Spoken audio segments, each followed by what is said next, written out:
Dear aspirants, welcome back to the channel. Accounting की इस lecture series में जो हम फाइनेंस अकाउंट असिस्टेंट 2026 के लिए जो हम तैयार कर रहे हैं, उसकी इस अकाउंटिंग सीरीज़ में आज जो हमारा टॉपिक है वो है accounting principles, concepts and conventions.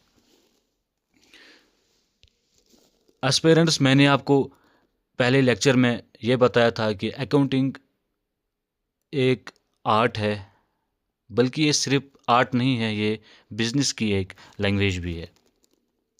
और अक्सर स्टूडेंट्स इस लैंग्वेज में इसलिए कंफ्यूज होते हैं क्योंकि वो प्रिंसिपल्स, कंसेप्ट्स, टर्म्स इन सब को रट लेते हैं।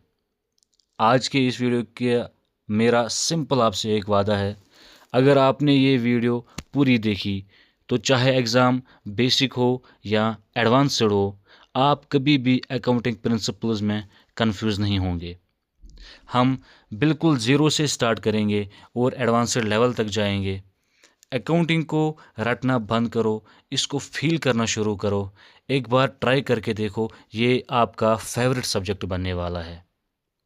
तो चलिए, आप रेडी रहें, हम इस टॉपिक को स्टार्ट करने वाले हैं। अकाउंटिंग प्रिंसिपल्स को समझने से पहले मैं आपको एक टर्म के साथ वाकिफ़ करवाना चाहता हूँ, जिस टर्म का नाम है gap, generally accepted accounting principles. ये टर्म अकाउंटिंग में अकाउंटेंट्स के लिए कुछ rules, standards and procedures define करती है, जिनको यूज़ करने से हम फाइनेंशियल स्टेटमेंट्स में जो हम फाइनेंशियल इंफॉर्मेशन रिपोर्ट करते हैं वो एक ट्रू, कंपेरेबल एंड रिलायबल रहे। जो भी हम financial statements, profit loss, balance sheet या कैश फ्लो स्टेटमेंट्स बना रहे हैं, इनका हमारा बनाने का बेसिक मकसद यही होता है कि जो अकाउंटिंग के यूज़र्स हैं उनको अकाउंटिंग की, बिज़नेस की, जिसकी भी हम अकाउंटिंग कर रहे हैं, जिस बिज़नेस की भी अकाउंटिंग कर रहे हैं, उसकी ट्रू एंड फेयर नॉलेज हो, उनकी ट्रू एंड फेयर पिक्चर हो, वो कंपेरेबल हो, वो रिलायबल हो। तो इसको reliable, comparable, true and fair picture portray करने के लिए जो हमारे पास रूल्स है उनको GAAP में डिफ़ाइन किया गया है, जिनको कहते हैं जनरली एक्सेप्टेड अकाउंटिंग प्रिंसिपल्स।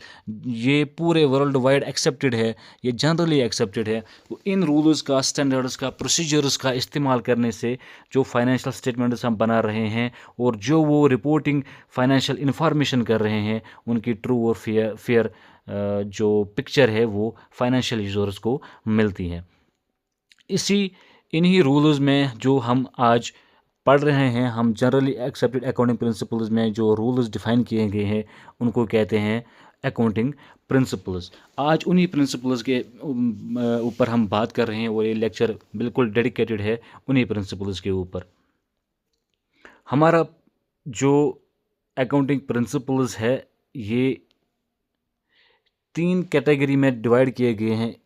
जो ये सारे अकाउंटिंग प्रिंसिपल्स है, सेपरेट एंटिटी कंसेप्ट है, मटेरियलिटी है, फुल डिस्क्लोजर है, मैचिंग कंसेप्ट है, इनको 3 कैटेगरीज में डिवाइड किया गया है गैप ने। कुछ अकाउंटिंग कंसेप्ट्स में डिवाइड किए गए हैं, कुछ को अकाउंटिंग प्रिंसिपल्स में डिवाइड किया गया है, कुछ को अकाउंटिंग कन्वेंशन में डिवाइड किया गया है। इन सारे जो कंसेप्ट्स हैं इनको हम वन बाय वन देख लेते हैं। हमारा जो फर्स्ट है वो है सेपरेट एंटिटी कंसेप्ट। जब हमने फर्स्ट इंट्रोडक्शन टू अकाउंटिंग हमने जब पढ़ा था, उसमें हमने देखा था एक बिजनेस जब स्टार्ट होता है उसमें एक ओनर होता है जो इसमें अपना कोई कैपिटल इंट्रोड्यूस करता है और बिजनेस स्टार्ट होता है।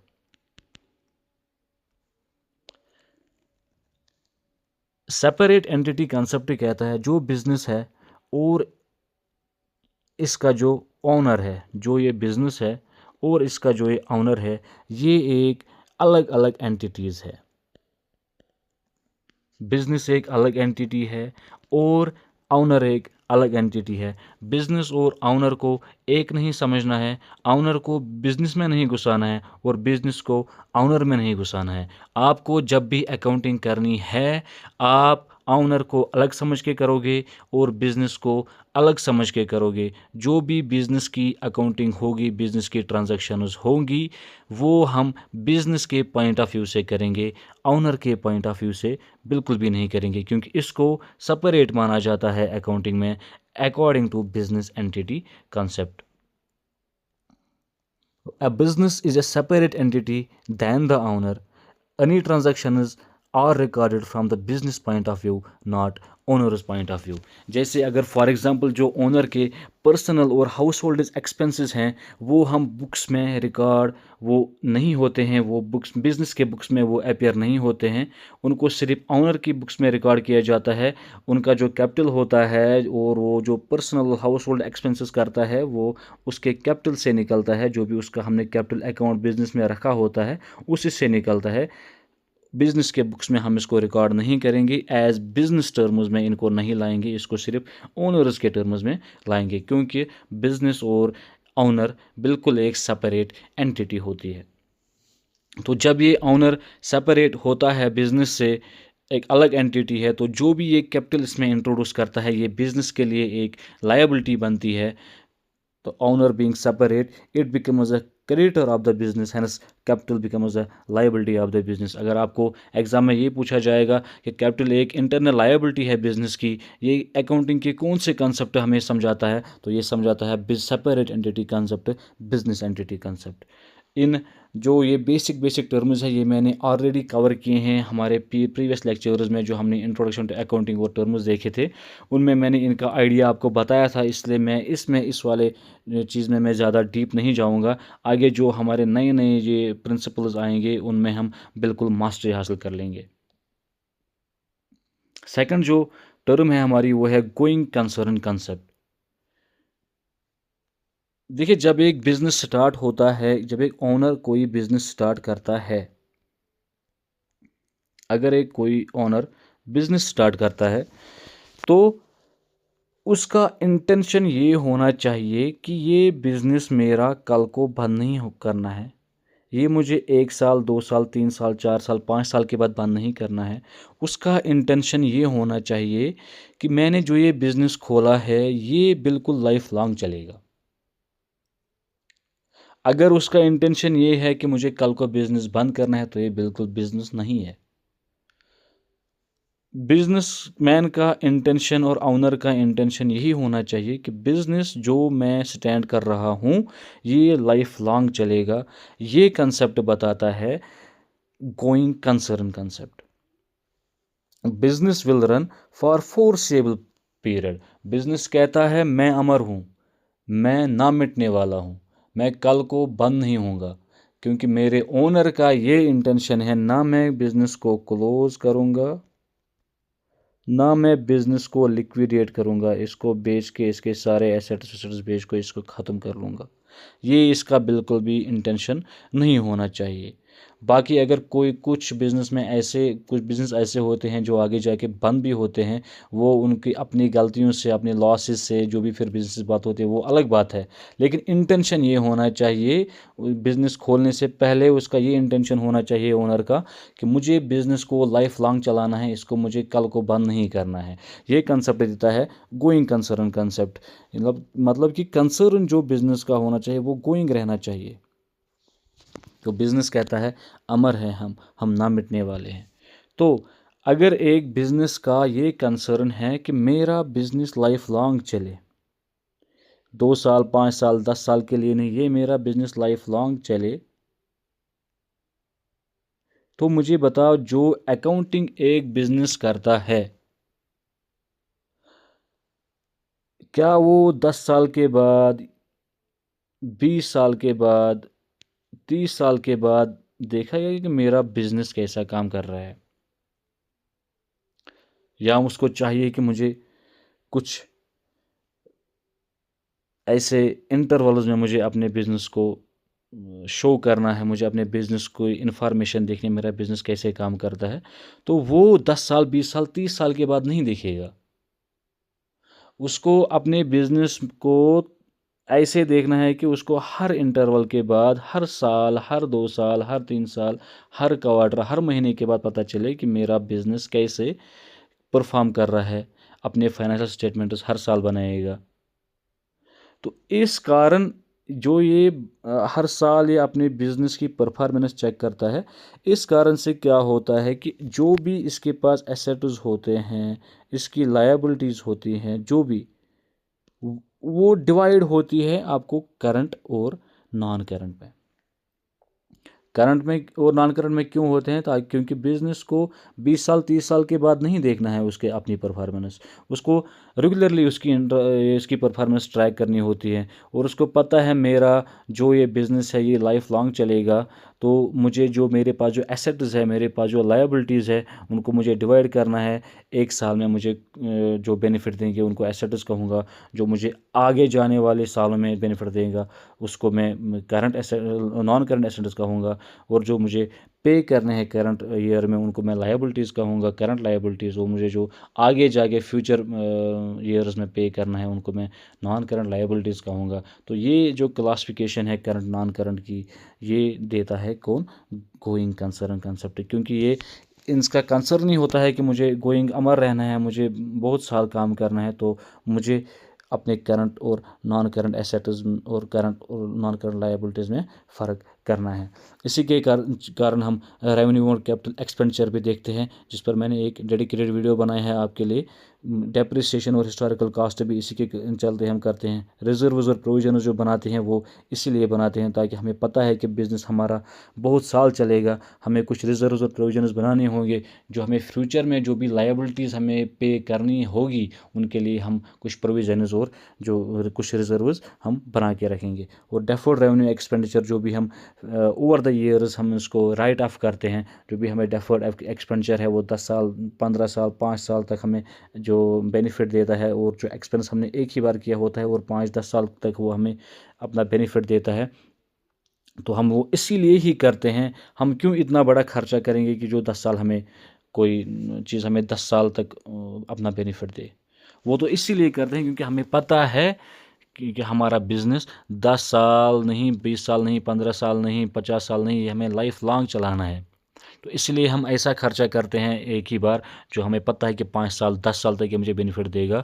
वो इसी कारण करते हैं कि हमें ओनर को पता होता है मुझे गोइंग कंसर्न कंसेप्ट का इस्तेमाल करना है। तो इसलिए हम एसेट्स जो लाते हैं, fixed assets, non current assets business में, और नॉन करंट लायबिलिटीज़ होती हैं बिजनेस में, वो इसी कारण बनते हैं गोइंग कंसर्न कंसेप्ट के कारण। हमारा थर्ड पॉइंट जो है वो है मनी मेजरमेंट कंसेप्ट। देखिए, जब हमने फर्स्ट लेक्चर देखा था, हमने कहा था accounting is an art of recording, classifying and summarising of financial items, financial transactions and events that can be expressed in terms of money. In terms of money जो भी हम एक्सप्रेस करें उसको हम उसी को हम रिकॉर्ड करते हैं बिजनेस में। ऐसा क्यों? जो भी मनी में एक्सप्रेस करें वहीं रिकॉर्ड करेंगे हम बिजनेस में। वो आता है because of money measurement concept से। मनी मेजरमेंट कंसेप्ट क्या कहता है? ओनली दोज ट्रांजैक्शंस, सिर्फ वही ट्रांजैक्शंस और इवेंट्स जो हम एक्सप्रेस मनी में कर सकते हैं, उसी को हम बिजनेस में रिकॉर्ड करेंगे। ये कहता है मनी मेजरमेंट कंसेप्ट। ऐसे वो ट्रांजैक्शंस, वो इवेंट्स जो बिजनेस में होते हैं, जिनको हम मनी के टर्म्स में एक्सप्रेस कर सकते हैं, उन्हीं ट्रांजैक्शंस को हम बिजनेस में रिकॉर्ड करेंगे। जिनका कोई मॉनेटरी वैल्यू ना हो उनको हम बिजनेस में बिल्कुल भी रिकॉर्ड नहीं करेंगे। जैसे फॉर एग्जांपल, अगर एक मैनेजर है किसी बिजनेस का, वो अगर लेक्चर दे रहा है, मैनेजर है किसी बिजनेस का, वो लेक्चर दे रहा है अपने एम्प्लॉयज़ को how to increase sales, sales कैसे बढ़ाए, अपने कस्टमर्स के साथ, अपने सप्लायर्स के साथ कैसे पोलाइटली बात करें, ये एट्रीब्यूट्स है किसके? जिससे हमें सेल्स बढ़ सकते हैं। तो लेकिन मुझे बताओ, जो ये हमें बिज़नेस के लिए फ़ायदेमंद है, ये जो ये लेक्चर मैनेजर दे रहा है तो बिज़नेस के लिए फ़ायदेमंद है, क्योंकि इससे एम्प्लॉयज़ मोटिवेट होते हैं, सेल्स बढ़ जाती हैं। इससे वो पोलाइटली बात कर सकते हैं कस्टमर से, कस्टमर का जो ध्यान है वो अपने बिज़नेस पर ला सकता है और अपनी सेल्स बना सकता है। तो ये तो फ़ायदेमंद चीज़ है बिज़नेस के लिए। लेकिन क्या हम इस पे मनी का ठप्पा लगा सकते हैं? इस लेक्चर पे पैसों में गिन सकते हैं इसको? जिस भी चीज़ में मनी का ठप्पा नहीं लगा सकते वो बिज़नेस में हम रिकॉर्ड नहीं करेंगे। पहली बात, वही ट्रांजैक्शंस रिकॉर्ड होंगी जो मॉनेटरी टर्म्स में एक्सप्रेस हो। जो मॉनेटरी टर्म्स में एक्सप्रेस ना हो वो ट्रांजैक्शंस और इवेंट्स बिजनेस में रिकॉर्ड नहीं होती है। हम इस ट्रांजैक्शंस को मनी में ही क्यों रिकॉर्ड करते हैं? वाई? हम इसको मनी में ही क्यों रिकॉर्ड करते हैं? ऐसा क्यों है कि मनी में ही में रिकॉर्ड करेंगे? किसी और चीज़ में कोई और डिनोमिनेटर हम क्यों नहीं लेते हैं? देखिए, आपको पता ही है, money act as a denominator both for medium of exchange, एक तो ये मीडियम ऑफ एक्सचेंज के लिए, और स्टोर ऑफ वैल्यू। इकोनॉमिक्स में आपने पढ़ा होगा ये स्टोर ऑफ वैल्यू भी। जब भी हम कोई चीज़ एक्सचेंज करते हैं उसका मीडियम हमें मनी ही बनता है। अगर हम कोई सेल या परचेज करते हैं, कोई गुड्स सेल करते हैं, तो उसके बदले क्या लेते हैं? मनी। तो एक्सचेंज का जो डिनोमिनेटर हमारा बनता है वो क्या बनते हैं? मनी ही बनता है। और जो स्टोर ऑफ वैल्यू भी बनता है वो मनी ही बनती है। अगर हम कोई चीज़ किसी को बोलेंगे इसका कितना वैल्यू है, तो वो किस टर्म्स में हम बताते हैं? इसका कितना वैल्यू किस में है? रुपीज़ में है। ये 10,000 का है, 20,000 का है, 50,000 का है, वो तो हमें उसका वैल्यू जो है, जो स्टोर उसका वैल्यू है, वो तो मनी में ही करते हैं। तो एक कॉमन डिनोमिनेटर बनता है किसके लिए? एक तो मीडियम ऑफ एक्सचेंज के लिए भी और स्टोर ऑफ वैल्यू के लिए भी। इसीलिए हम all transactions are recorded in terms of money. लेकिन इसकी एक लिमिटेशन भी है। देखिए, जो मनी मेजरमेंट कंसेप्ट है, इसकी एक लिमिटेशन है कि ये बताता है कि वैल्यू ऑफ मनी, जो भी मनी का वैल्यू है, ये आपको एज्यूम करना है ये स्टेबल है, ये चेंज नहीं होने वाला। दैट मीन्स अगर बिजनेस में कोई चीज़ खरीदी जाए आज से 5 साल पहले, मनी मेजरमेंट कंसेप्ट कहता है जो उस टाइम मनी का वैल्यू था वो अब 5 साल के बाद भी वही वैल्यू रहेगा। जैसे अगर कोई लैंड बिजनेस ने खरीदी 2020 में 10 लैक्स में, तो आज 2026 में इसका वैल्यू फॉर एग्जांपल है 50 लैक्स।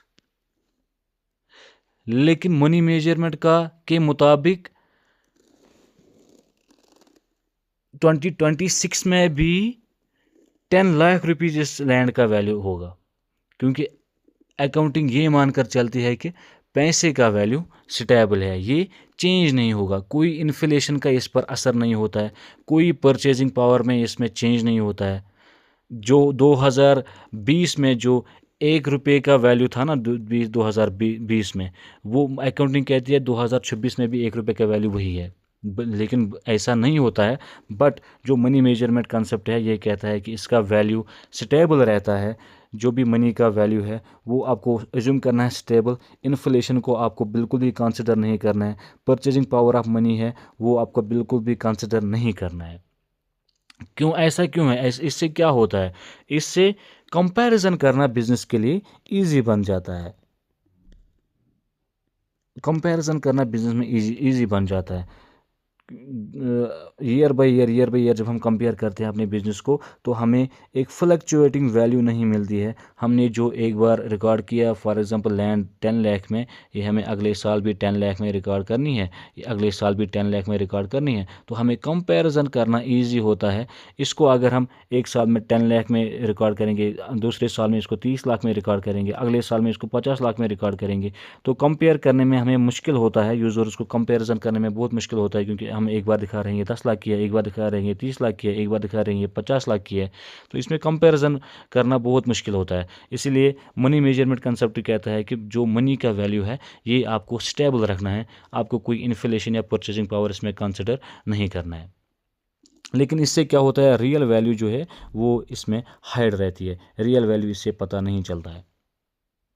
तो इसी कंसेप्ट को, इसी लिमिटेशन को दूर करने के लिए, अब जो इसी लिमिटेशन को दूर करने के लिए जो इन्फ्लेशन अकाउंटिंग का कंसेप्ट जो वजूद में आ गया। इन्फ्लेशन अकाउंटिंग क्या करती है? वो कहती है कि जो आपको इन्फ्लेशन का इम्पैक्ट जो है वो आपको अकाउंटिंग में कंसिडर करना चाहिए। ये हमारे सिलेबस में नहीं है, लेकिन आपको इन्फ्लेशन अकाउंटिंग के बारे में थोड़ी सी जानकारी होनी चाहिए। सो आई होप आपको मनी मेजरमेंट कंसेप्ट भी बिल्कुल समझ में आ गया होगा। ये अभी फ़िलहाल ये सिंपल है, इसलिए मैं इनको ज़्यादा डीपली नहीं पढ़ा रहा हूँ। आपको ये, आई होप कि आपको ये अच्छे से समझ में आ रहा होगा, क्योंकि हमने इसको ऑलरेडी इसको पहले भी हमने बेसिक अकाउंटिंग जो हमने पढ़ी थी, इंट्रोडक्शन टू अकाउंटिंग, उसमें हमने इसको समझा था कि कैसे रिकॉर्ड होती है। ओनली मॉनेटरी वाले ट्रांजैक्शंस और नॉन मॉनेटरी ट्रांजैक्शंस रिकॉर्ड नहीं होते हैं। जिनको मनी में हम एक्सप्रेस कर सकते हैं उनको हम रिकॉर्ड करेंगे बिजनेस में, और जिनको नहीं कर सकते उनको नहीं करेंगे। इसमें आपको याद कर रखना है, एक तो इसकी डेफिनेशन याद रखनी है आपको, कौन से ट्रांजैक्शंस हम रिकॉर्ड करेंगे मनी मेजरमेंट में, और नॉन मॉनेटरी इवेंट्स आपको चाहे वो कितने भी क्रूशियल हो बिज़नेस के लिए, जैसे एक मैनेजर का लेक्चर जो है वो कितना भी क्रूशियल एक बिज़नेस के लिए हो, उसको हम रिकॉर्ड नहीं करते। और इसकी एक लिमिटेशन है कि जो वैल्यू ऑफ मनी है वो कंसिडर की जाती है, वो स्टेबल है। 2010 के रुपए और 2024 के रुपए, इसका वैल्यू एक ही माना जाता है। चाहे कितनी भी इन्फ्लेशन हुई हो, चाहे कितना भी परचेजिंग पावर जो मनी का है उसमें डिफरेंस आया हो, आपको वो कंसिडर नहीं करना है। फोर्थ पॉइंट हमारा है पीरियडिसिटी कंसेप्ट। देखो, हमने गोइंग कंसर्न में देखा था कि हमारा जो बिजनेस है इसका कंसर्न होना चाहिए कि ये लाइफ लॉन्ग चलेगा, इसकी लॉन्ग लाइफ है। अब अगर बिजनेस की लॉन्ग लाइफ है तो ये 20 साल, 30 साल, 40 साल, 50 साल तो काम करेगा ही करेगा। तो मुझे बताओ, क्या ये फिजिबल है कि हम बिज़नेस की जो परफॉर्मेंस वो हम 10 साल, 20 साल, 50 साल के बाद देखें कि हमारा बिज़नेस क्या कर रहा है? 50 साल तक तो अपने बिज़नेस को चूहों ने खा लिया होगा, चूहों ने तो काट लिया होगा उस अपने बिज़नेस को। तो इसके कारण क्या किया गया, एक कंसेप्ट लाया गया, पीरियडिसिटी कंसेप्ट, जिसको हम अकाउंटिंग पीरियड कंसेप्ट भी कहते हैं। ये क्या कहता है कि जो आपका बिजनेस आपको पता है गोइंग कंसर्न के चलते ये लाइफ लॉन्ग चलेगा, तो आप इसकी अकाउंटिंग जो है उनको आप करने के लिए इस लाइफ को, इस बिजनेस की लाइफ को पीरियड्स में डिस्ट्रीब्यूट करो, पीरियड्स में डिवाइड करो। इन पीरियड्स को कहते हैं अकाउंटिंग पीरियड्स। एक एक साल, क्वार्टरली या मंथली आप अपने बिजनेस का रिव्यू लें, इसके फाइनेंशियल स्टेटमेंट्स बनाओ, इसकी परफॉर्मेंस देखो, ताकि जो यूज़र्स है इस बिज़नेस के, वो 20 साल के बाद आपकी आज इन्वेस्ट करेंगे इसमें, तो 20 साल तक उनको कुछ पता नहीं चलेगा कि आपके बिज़नेस में क्या हो रहा है। तो वो कैसे इन्वेस्ट अपना पैसा करेगी आपके बिज़नेस में, या आप अपना बिज़नेस कैसे रिव्यू करो कि हमारा बिज़नेस प्रॉफिट में है या लॉस में है। तो आपको प्रॉफिट देखना है, लॉस देखना है, आपका बिज़नेस की परफॉर्मेंस देखनी है। आप अपने इस बिज़नेस की लाइफ को पीरियड्स में डिस्ट्रीब्यूट करो, पीरियड्स में डिवाइड करो, और इन्हीं पीरियड्स की अकाउंटिंग हर साल, हर महीने या क्वार्टरली करते रहो।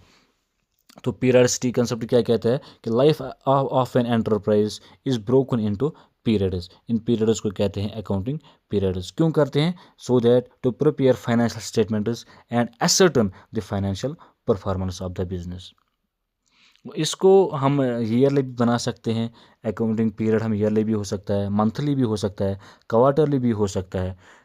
जो हम एक्सटर्नल रिपोर्टिंग करते हैं, जो एक्सटर्नल यूज़र्स होते हैं बिज़नेस का, उनको यूजुअली हम ईयरली अपना जो अकाउंटिंग पीरियड है उसमें हम अपनी अकाउंटिंग करते हैं, और एक्सटर्नल रिपोर्टिंग के लिए वो यूज़ होता है। और अगर इंटरनल रिपोर्टिंग अपने मैनेजमेंट को देखना है मेरा बिज़नेस क्या कर रहा है, वो यूजुअली वो मंथली या क्वार्टरली इंटरनल रिपोर्टिंग के लिए बनाया जाता है, और ईयरली इसको एक्सटर्नल रिपोर्टिंग के लिए बनाया जाता है। और जो भी ये अकाउंटिंग जो हम पीरियड्स बनाते हैं, तो हम अकाउंटिंग फिर हम किसकी करेंगे? इन्हीं पीरियड्स के लिए करेंगे। एक एक पीरियड के लिए हम अकाउंटिंग जो फाइनेंस स्टेटमेंट्स बनाएंगे, तो उसी के चलते हम अपने जो एक्सपेंसेस हैं और जो इनकम्स है बिजनेस में, वो इसी एक पीरियड के लिए देखा जाता है। तो इसी की वजह से एक कंसेप्ट का वजूद हुआ जिसको कहते हैं मैचिंग कंसेप्ट। ये एक गोल्डन कंसेप्ट है, बहुत ही बढ़िया कंसेप्ट है। इस पर मानो कि सारी अकाउंटिंग डिपेंड है। कुछ टर्म्स है जिन पर ये सारी अकाउंटिंग डिपेंड है। वैसे ये सारे अकाउंटिंग प्रिंसिपल इसलिए तो लाए गए हैं, अकाउंटिंग तो इन्हीं पे डिपेंड है। लेकिन जो ये मैचिंग वाला कंसेप्ट है, और कोई मैचिंग कंसेप्ट है, प्रूडेंस कंसेप्ट है, इस पर ये स्टूडेंट्स को बहुत तंग करता है, बहुत ज़्यादा तंग करता है। क्योंकि ये तो बाकी आपको समझ में आ रहा है गोइंग कंसर्न क्या है, मनी मेजरमेंट क्या है, पीरियडिसिटी क्या है, पीरियड्स में डिस्ट्रीब्यूट करो, गोइंग कंसर्न रहो अपने बिजनेस का, इसको मनी जो भी ट्रांजेक्शन मनी में हो उसी को रिकॉर्ड करो, वो तो सब सबको पता होता है, लेकिन जो ये matching, revenue recognition, accrual, conservatism and prudence concept, these are very very very very important. तो आप वीडियो में बने रहेगा। जो मैंने आपको इंट्रोडक्शन में आपको जो वादा किया था वो हम बिल्कुल पूरा करेंगे। चलिए, नेक्स्ट हमारी जो कंसेप्ट है वो है एक्रूवल कंसेप्ट। बहुत ही इम्पॉर्टेंट कंसेप्ट है। पूरी अकाउंटिंग जो आज की अकाउंटिंग करते हैं हम, वो बिल्कुल एक्रूवल कंसेप्ट पे करते हैं, एक्रूवल बेसिस पे करते हैं। क्या कहता है एक्रूवल कंसेप्ट? एक्रूवल कंसेप्ट कहता है record income when it is earned and record expenses when it is incurred. It doesn't matter whether cash has been received or not। दोबारा सुनिए, एक्रूवल कंसेप्ट कहता है आप इनकम को रिकॉर्ड करो तब जब आप इनकम को अर्न करते हो, और आप एक्सपेंस को रिकॉर्ड करो तब जब ये इनकर होती है। इट डजेंट मैटर चाहे आपने कैश इसके एवज में लिया है या पे किया है। सर, हम कब कहें इनकम को हमने अर्न किया और एक्सपेंस को हमने इनकर किया? तो सुनिए, whenever sales are made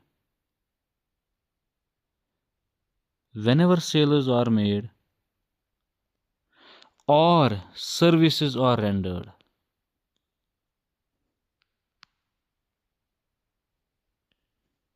income is generated।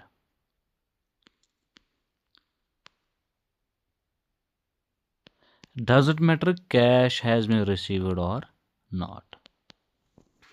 जब भी आप सेल्स करोगे या कोई सर्विस प्रोवाइड करोगे, सर्विस रेंडर करोगे, आप समझ लेना आपने इनकम अर्न की है। इट डजेंट मैटर आपने उसके एवज में कैश अभी लिया है या नहीं लिया है।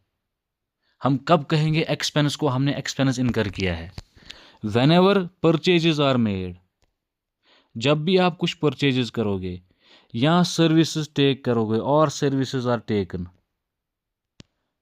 expense has incurred। Doesn't matter cash has been received or not।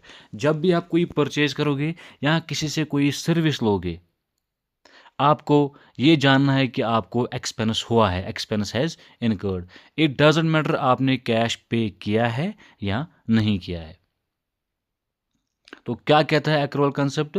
आपको रिकॉर्ड इनकम करनी है तब जब ये अर्न होती है, और आपको एक्सपेंस रिकॉर्ड करना है तब जब ये इनकर होता है। It doesn't matter whenever cash has been received और पेड। सो एक्रूवल कंसेप्ट कहता है income and expenses are recorded, इनको तब रिकॉर्ड किया जाता है व्हेन दे आर अर्नड और इनकर्ड, जब भी इनकम आप अर्न करो या एक्सपेंस इनकर करो। Not when cash is received और पेड। इट डजेंट मैटर कि आपने कैश रिसीव किया है या पे किया है, आपको सिर्फ ये देखना है क्या हमने इनकम अर्न की है या एक्सपेंस इनकर हुआ है। इसको एक अच्छी एग्जांपल के साथ समझते हैं ताकि कंसेप्ट आपको फिट बैठे। इसको हमें आगे भी देखना है जब मैं आपको अकाउंटिंग की बेसिस पढ़ाऊंगा, बेसिस ऑफ अकाउंटिंग। दो बेसिस होती है, cash and accrual basis of accounting. जब मैं एक्रूवल बेसिस और कैश बेसिस पे आपको पहुंचाऊंगा, जब वो आप वो वाला टॉपिक पढ़ोगे तो आपको एक्रूवल कंसेप्ट और भी ज़्यादा समझ में आएगा। देखिए, मैं एक्रूवल कंसेप्ट को आपको एक एग्जाम्पल से समझाता हूँ। फॉर एग्जाम्पल, हमारा बिजनेस है रिपेयरिंग एंड मेंटेनेंस का। रिपेयरिंग एंड मेंटेनेंस का बिजनेस है, हम सर्विसेज प्रोवाइड करते हैं रिपेयर करने का और मेंटेन करने का। हमें एक कॉल आती है किसी ऑफिस से, हमारे कंप्यूटर्स ख़राब हो गए हैं, इनको रिपेयर करके दे दो। ठीक है, ये कॉल हमें आती है जून मंथ में से, ये जून मंथ में हमें कॉल आती है। तो हम क्या करते हैं, we went to the office और हमने काम ख़त्म कर दिया। किसमें? जून मंथ में ही हमने काम ख़त्म कर दिया। लेकिन जो ऑफिस वाला है वो कहता है भाई मेरे पास भी पैसे नहीं है, मैं आपको जुलाई में पैसे दूंगा। कैश में जुलाई में आपको प्रोवाइड करूँगा। तो हमने क्या किया, हमने इनवॉइस बना के दी इस ऑफिस वाले को और निकल पड़े। अब एज पर एक्रूवल कंसेप्ट हम क्या करें, हमने तो सर्विसेज अपने रेंडर की ना इसको जून मंथ में। एज पर एक्रूवल कंसेप्ट हमें क्या करना है, कैश तो हमें जुलाई में लेना है, क्या हम रिकॉर्ड अपना इनकम जुलाई में करेंगे या जून में करेंगे। एक्रूवल कंसेप्ट क्या कहता है, आपको इनकम रिकॉर्ड करना है तब जब ये अर्न हो, जब आपने सर्विसेज रेंडर किए तब आपको इनकम को रिकॉर्ड करना है। हमने सर्विसेज रेंडर कब किए, जून मंथ में। हम रिकॉर्ड कब करेंगे, फिर हम जून मंथ में ही करेंगे। इट डजंट मैटर हमने कैश अभी रिसीव किया या नहीं किया, कैश हम आगे जाके जुलाई में रिसीव करेंगे। तो जो ये ऑफिस वाला है, इसीलिए तो डेटर्स का कंसेप्ट आया। ऑफिस वाले को हम एज डेटर दिखाएंगे अपने बुक्स में, और जुलाई में जब भी हमें कैश पे करेगा, इस डेटर को ख़त्म करके हम अपने बुक्स में कैश को एंटर कर लेंगे। तो आई होप इस एग्जांपल से आपको समझ आ गया होगा कि एक्रूवल कंसेप्ट क्या कहना चाहता है। ऐसे ही अगर मैं आपको दूसरी एग्जांपल समझाऊं सो दैट आपको कंसेप्ट पूरा दिमाग में बैठ जाए। हम इलेक्ट्रिसिटी अपने ऑफिस में इस्तेमाल करते हैं, इलेक्ट्रिसिटी। मान लो कि हमने जून मंथ में पूरे इलेक्ट्रिसिटी, पूरे बल्ब वल्ब जो भी हमारे पास हैं अपने ऑफिस में, हमने वो जला दिए। जून मंथ में हमने पूरे इलेक्ट्रिसिटी की सर्विस हमने ले ली। अब बिल आ गया हमारे पास, इलेक्ट्रिसिटी बिल, वो आ गई जुलाई मंथ में। जून की बिल हमें जुलाई में आ गई, जैसे यूजुअली आती है। तो हमने जो एक्सपेंस रिकॉर्ड करना है, जो ये एक्सपेंस हुआ हमारा इलेक्ट्रिसिटी बिल का, it is an expense to our company, to our business. ये हम रिकॉर्ड जून में करेंगे या जुलाई में करेंगे, जब हम ये बिल पे करेंगे या जब हमने इसकी सर्विसेज ली है।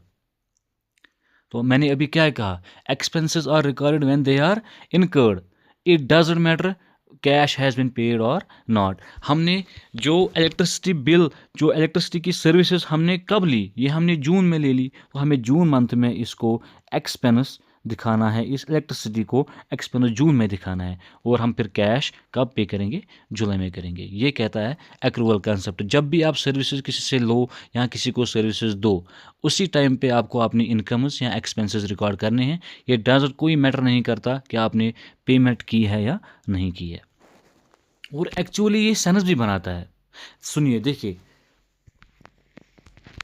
अगर काम हम जून में करेंगे, जून मंथ में हमने काम किया, कैश हमने जुलाई मंथ में लिया, सर्विसेज हमने कब दिए, जून मंथ में, हम कैश कब रिसीव कर रहे हैं, जुलाई मंथ में। अगर मैं जून में रिकॉर्डिंग नहीं करूंगा, अपनी सर्विसेज की रिकॉर्डिंग जून में नहीं करूंगा, इसके बदले में जुलाई में रिकॉर्डिंग करूंगा, तो मुझे बताइए जून में जो हमने सर्विसेज दी हैं, ये क्या हमने फ्री में दी है? फिर तो ये मान के चलेंगे ना कि सर्विसेज जून में फ्री में दी है, जून में तो कोई सर्विसेज नहीं है, क्योंकि जून में तो आपने कोई एंट्री दिखाई ही नहीं है। और अगर हम जुलाई में एंट्री दिखाएंगे, हमने कैश जुलाई में रिसीव किया, तो हम अपनी बुक्स में एंट्री जुलाई में दिखाएंगे। तो मुझे बताओ कि आपने ये फ्री में ये कैश लिया, फिर आपने तो जुलाई में कोई सर्विस दी ही नहीं है, तो कैश किस बात का ले रहे हो आप? तो ये एक्चुअली सेंस भी बनाता है ना, इसलिए एक्रूवल कंसेप्ट आया, ताकि ये मैच हो अपने इस एक्रूवल कंसेप्ट के बेसिस पे, इसी एक्रूवल कंसेप्ट का इस्तेमाल करके जो मैचिंग कंसेप्ट आया ना, वही वजूद में, यही एक्रूवल कंसेप्ट को दिमाग में रख के मैचिंग कंसेप्ट वजूद में आया, रेवेन्यू रिकॉग्निशन वजूद में आया, मैचिंग कंसेप्ट वजूद में आया। इस एक्रूवल को हम आगे फिर से बहुत ही शानदार तरीके से समझेंगे। अभी आई होप कि आपको बिल्कुल समझ में आ गया होगा, और ये सेंस भी बनाता है, जैसे मैंने आपको अभी एक एग्जांपल दी, ये बिल्कुल सेंस बनाता है एक्रूवल बेसिस पे हम क्यों अकाउंटिंग करते हैं। सर्विसेज जून में दे रहे हो, अगर आप जुलाई में रिकॉर्ड करोगे, तो जो जून में सर्विसेज दी है, जून में तो आपने कुछ रिकॉर्ड ही नहीं किया। अगर कोई देखेगा जून में आपने सर्विसेज दिए हैं या नहीं दिए हैं, आपने जून में रिकॉर्ड ही नहीं किया है, तो कौन मानेगा कि आपने सर्विसेज दिए हैं? आपके पास तो कोई रिकॉर्डिंग ही नहीं है। और अगर जुलाई में रिकॉर्ड करोगे जब आप कैश लोगे, तो जुलाई में तो आपकी कोई सर्विसेज नहीं है, आपने सर्विसेज जून में दिए हैं, जून में तो रिकॉर्डिंग ही नहीं है, और जुलाई में आप कैश ले रहे हो, तो क्या फ्री का ले रहे हो? ये तो समझा जाएगा ना, आप फ्री के कैश ले रहे हो। So it is very important to record accounting as per accrual concept. I hope you are understanding this very much. Next जो टॉपिक है, नेक्स्ट जो कंसेप्ट है, matching concept, very very important concept है। आप इसको बिल्कुल ध्यान से देख लेना, जो भी डिस्टर्बेंस है वो ख़त्म कर लो, इस मैचिंग कंसेप्ट को देखो। You are going to love this concept. देखिए, मैचिंग कंसेप्ट कहता है match the expenses of certain period with revenues of that period only. कहना क्या चाहता है ये? हमने अकाउंटिंग पीरियड में देखा था कि जो भी हम लाइफ है अपनी बिजनेस की, उसको हम पीरियड्स में डिवाइड करते हैं, और उस पीरियड को कहते हैं अकाउंटिंग पीरियड। और अपनी इनकम जनरेट करने के लिए हम कुछ एक्सपेंसेस भी करते हैं। जब भी हम कुछ एक्सपेंस करेंगे वो इसीलिए करते हैं ताकि हम इनकम जनरेट करें। फॉर एग्जांपल, अगर हम परचेजेस करते हैं, परचेज एक्सपेंस होता है। ये परचेज हम किसी गुड्स का क्यों करते हैं? ताकि इनको हम सेल करें और इनकम जनरेट करें। इसलिए हम सेल्स को एज इनकम लेते हैं और परचेज को एज एक्सपेंस लेते हैं। तो हमने एक्सपेंस किया कोई इनकम जनरेट करने के लिए, और हम इसकी रिकॉर्डिंग किस बेसिस पे करते हैं? एक तो एक्रूअल बेसिस पे करते हैं, और एक अकाउंटिंग पीरियड को मद्देनज़र रखते हुए करते हैं। इसी अकाउंटिंग पीरियड में जो भी हम एक्सपेंस करते हैं और जो भी इनकम हम जनरेट करते हैं, इस अकाउंटिंग पीरियड को मद्देनज़र रखते हुए हम अपने बुक्स में रिकॉर्डिंग करते हैं। ठीक है यहाँ तक? तो मैचिंग कंसेप्ट क्या कहता है? मैचिंग कंसेप्ट कहता है जिस भी अकाउंटिंग पीरियड की आप रिकॉर्डिंग कर रहे हो, उस अकाउंटिंग पीरियड में जो भी आपने इनकम या रेवेन्यू कमाया है, उस रेवेन्यू को कमाने में जो भी आपका एक्सपेंस हुआ है, उनको मैच करो। रेवेन्यू मैच करना है एक्सपेंस के साथ, based on the accounting period जिस पर आप अकाउंटिंग करना चाहते हो। नहीं आया ना समझ में? समझाता हूँ। देखिए, अगर फॉर एग्जाम्पल कोई बिजनेस है जो शूज़ का सेल एंड परचेज करता है, शूज़ का सेल्स एंड परचेजेस हो रही है, तो शूज़ इसके गुड्स बन गए। अब फॉर एग्जाम्पल ये बिजनेस है शूज़ का, ये परचेज करता है शूज़, कितने? 100 शूज़ इसने परचेज किए। एक शू की कीमत है 100 रुपीज़, तो इसने परचेजेस कितने की किए? 10,000 रुपीज़ की। परचेज इसका मतलब इसने एक्सपेंस किया। हम एक अकाउंटिंग पीरियड की बात करते हैं, कर रहे हैं, ठीक है? आपको याद रखना है कि ये जो सारी परचेज है ये एक अकाउंटिंग पीरियड की हो रही है। फॉर एग्जांपल 1 अप्रैल 2025 से लेकर 31 मार्च 2026 तक ये हम परचेजेस कर रहे हैं। तो जो भी हम परचेजेस हमने किए, तो हमने एक्सपेंस कितना किया? 10,000 रुपीज़। अब इनको हम परचेजेस क्यों करते हैं? सेल करने के लिए। अब जो इस अकाउंटिंग पीरियड में हमने सेल्स किए, वो किए टोटल 50 शूज़। हमने कितने शूज़ लाए थे? 100 शूज़। हमें अकाउंटिंग पीरियड में सेल होती है सिर्फ 50 शूज़ की, और एक शू हम बेचते हैं 500 रुपीज़ में। तो हमने सेल्स कितने की किए? 25,000 की। ओके, हमारा एक्सपेंस कितना हुआ? 10,000। हमने जो सेल्स किया, इसके ज़रिए हमने जो इनकम कमाई, वो कितने की कमाई? हमने जो रेवेन्यू कमाया वो कितना हुआ? 25,000। अब मुझे बताओ, आप एक्सपेंस, मैं दो सिनेरियो आपके सामने रखता हूँ। मैंने एक बार लिखा एक्सपेंस मेरा हुआ 10,000, ओके हो गया ना? हमने 10,000 के परचेजेस किए थे, और फिर हमने सेल्स कितने की किए? इनकम हमने हमने कितना किया? इनकम हमने 25,000 की। तो मुझे बताओ प्रॉफिट यहाँ पर कितना आया? 15,000 रुपीज़। मेरा आपसे सवाल है, मैचिंग कंसेप्ट को मद्देनज़र रखते हुए क्या ये अकाउंटिंग सही है या गलत? हमने एक्सपेंस 10,000 का दिखाया, इनकम 25,000 की दिखाई और हमने प्रॉफिट दिखाया 15,000 का। दूसरा सिनेरियो मैं लेता हूँ आपसे। मैंने कहा एक्सपेंसेस हमारे हुए 10,000 रुपीज़ के और मैं कहता हूँ मैंने इनकम जनरेट की हाउ मच,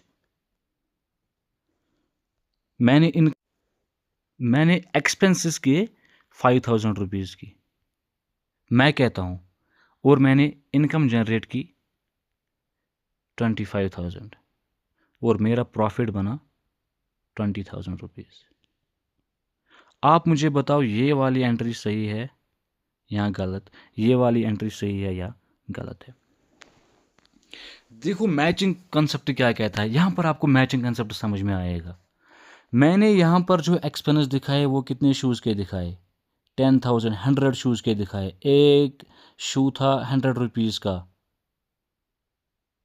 100 शूज़ हमने खरीदे थे। मैंने एक्सपेंस दिखाया, मैंने किया 10,000 रुपीज़ और इनकम मैंने कितने की दिखाई, सिर्फ 50 शूज़ की। 50 शूज़ ही तो हमने सेल किए थे ना, 50 शूज़ किए थे, 500 रुपीज़ में हो गए 25,000 इनकम। मैं दिखा रहा हूँ एक्सपेंस 100 शूज़ का, इनकम दिखा रहा हूँ 50 शूज़ का और कहता हूँ प्रॉफिट मुझे 15,000 हुआ। ये बिल्कुल गलत है। मैचिंग कंसेप्ट कहता है जितने का इनकम आपने कमाया, जितने शूज़ का इनकम कमाया, आपको एक्सपेंस को मैच करना है, आपको एक्सपेंस भी उतने शूज़ का ही दिखाना है। शूज़ हमने इनकम कितने की जनरेट की, 50 शूज़ हमने सेल किए, हमने जो एक्सपेंस दिखाना है वो सिर्फ 50 शूज़ का ही दिखाना है। 50 शूज़ हम अगर 100 रुपीज़ का एक शू है तो 50 शूज़ हमारे हो गए 5,000 रुपीज़ का हमारा एक्सपेंस हुआ। तो दैट मीन्स ये वाला सही है, एक्सपेंस हम 5,000 का दिखाएंगे, इनकम हमारे पास 25,000 आ गई और प्रॉफिट हमने 20,000 रुपीज़ कमा लिए। आई होप इस एग्जाम्पल से आपको समझ में आ गया होगा कि मैं कहना क्या चाहता हूँ, मैचिंग कंसेप्ट कहता क्या है। आपको एक्सपेंसेस को मैच करना है इनकम्स के साथ। जो भी इस अकाउंटिंग पीरियड में आपने इनकम 25,000 कमाई, इसको कमाने के लिए जितने भी आपको एक्सपेंसेस पे करने पड़े वो एक्सपेंसेस को मैच करना है इस इनकम के साथ। आपने इनकम कमाई 50 शूज़ की, एक्सपेंसेस भी आपको 50 शूज़ का ही दिखाना है और जो बाकी 50 शूज़ आपको बच गए जो अभी आपने सेल नहीं किए हैं वो एज क्लोजिंग इन्वेंट्री आपको बन जाएगी और जो वो आप सेल करोगे नेक्स्ट अकाउंटिंग पीरियड में और नेक्स्ट अकाउंटिंग पीरियड में वो एज एक्सपेंस दिखाया जाएगा। इस अकाउंटिंग पीरियड में वो एज एक्सपेंस नहीं दिखाया जाएगा, वो एक्सपेंस आपको नेक्स्ट अकाउंटिंग पीरियड में दिखाया जाएगा। वो हमने 5,000 इसीलिए एक्सपेंसेस लिए क्योंकि हमने इस साल जो इनकम कमाई, जो रेवेन्यू कमाया वो सिर्फ 20 वो सिर्फ 50 शूज़ का कमाया है। तो हम 50 शूज़ के इनकम्स को 50 शूज़ के एक्सपेंस के साथ मैच करेंगे और एक्सपेंस भी 50 शूज़ का ही दिखाएंगे। आई होप बातें आपको बिल्कुल क्लियर हो रही होगी। तो मैचिंग कंसेप्ट क्या कहता है, मैच द एक्सपेंसेस। आपको मैच करने हैं किसी अकाउंटिंग पीरियड के एक्सपेंसेस को सिर्फ उसी अकाउंटिंग पीरियड के रेवेन्यू के साथ। जो भी बाकी जो बचता है वो आपको as closing inventory next year में दिखाने पड़ते हैं। So that means calculating the amount of profit, जो भी हम प्रॉफिट कमाएंगे उसको कम कैलकुलेट करने के लिए हमने जो अर्न किया या जो हमारे पास लॉस हुआ एक अकाउंटिंग पीरियड में वो इन्वॉल्व करता है। उसमें हम कौन सी चीज़ डिडक्ट करेंगे, वही एक्सपेंसेस, वही रिलेटेड एक्सपेंसेस जिस एक्सपेंस की वजह से हमने वो रेवेन्यू जनरेट किया है। आई होप कि आपको चीज़ें समझ में आ रही होगी। Calculating the amount of profit earned or the loss incurred during the accounting period involves deduction of related expenses from the revenue earned during that period only. मैं आपको दूसरी एग्जांपल बताता हूँ। दूसरी एग्जांपल से आपको और भी समझ में आ जाएगा ये मैच। हमें मैच एक्सपेंसेस और इनकम, उसको हम मैच बोलते हैं। मैच करना है ये क्या होता है, जितने आप रेवेन्यू कमाओगे एक अकाउंटिंग पीरियड में, उस रेवेन्यू को कमाने के लिए जितना भी आपको एक्सपेंस हुआ है आपको उतना ही एक्सपेंस दिखाना है। अगर चाहे आपने एक्सपेंस कितना भी किया हो, लेकिन जितना आपने रेवेन्यू किया है उस अकाउंटिंग पीरियड में, उस रेवेन्यू को कमाने में जितना आपका एक्सपेंस लगा उतना ही एक्सपेंस रिकॉर्ड करना है। जो बाकी आपका बचा है वो आप नेक्स्ट अकाउंटिंग पीरियड में दिखाओगे। जैसे फॉर एग्जाम्पल हमने जुलाई 2025 में 20 कार्स परचेज किए, एक कार 1 लाख की है और हम सेल करते हैं सिर्फ 10 कार्स फॉर 3 lakhs ईच। तो मुझे बताओ प्रॉफिट या लास्ट 2025 में क्या होगा। देखिए जुलाई में हमने परचेज़ किए कितने कार्स, 20 कार्स। एक कार की कीमत कितनी है, 1 लाख। तो हमने एक्सपेंस कितना किया, 20 लाख रुपीज़। और हमने सेल कितने किए, 10 कार्स। 3 लाख में एक कार सेल की, तो हमारा रेवेन्यू कितना हुआ, 30 लाख। तो मैं बता रहा हूँ प्रॉफिट हो गया 10 लाख का। 30 लाख माइनस 20 लाख हो गए 10 लाख। और दूसरा सिनेरियो में क्या कहता हूँ, मैंने कहा मैं एक्सपेंस 20 लाख नहीं दिखाऊंगा, 20 कार्स का एक्सपेंस नहीं दिखाऊंगा, क्योंकि मैंने जो रेवेन्यू कमाया है 30 लाख का, वो मैंने सिर्फ 10 कार्स पे कमाया है। वो मैंने ओनली 10 कार्स सोल्ड किया है। तो मुझे 10 कार्स का रेवेन्यू जो है 10 कार्स के एक्सपेंसेस के साथ मैच करना है। दैट मीन्स जो मेरा एक्सपेंस बनेगा वो सिर्फ 10 कार्स का बनेगा, और एक कार 1 लाख की है, मेरा एक्सपेंस हुआ ओनली 10 लाख रुपीज़ इन 2025। जो मुझे और ये 10 कार्स बच गए जो मैंने अभी सेल नहीं किए, वो एज मैं क्लोजिंग स्टॉक मेंशन करूंगा नेक्स्ट अकाउंटिंग पीरियड के लिए। फिर इनको मैं ओपनिंग स्टॉक मेंशन करूंगा। सो मेरा एक्सपेंस कितना हुआ, सिर्फ 10 लाख, बिकॉज मैंने सेल किए हैं ओनली 10 कार्स। जो मैंने रेवेन्यू कमाया है इस अकाउंटिंग पीरियड में, वो मुझे 10 कार्स से मिला है 30 लाख रुपीज़, और मुझे एक्सपेंस भी सिर्फ उसी 10 कार्स का दिखाना है। तो मुझे प्रॉफिट कितना हुआ, 30 minus 10, that is 20 lakh rupees, not 10 lakh rupees.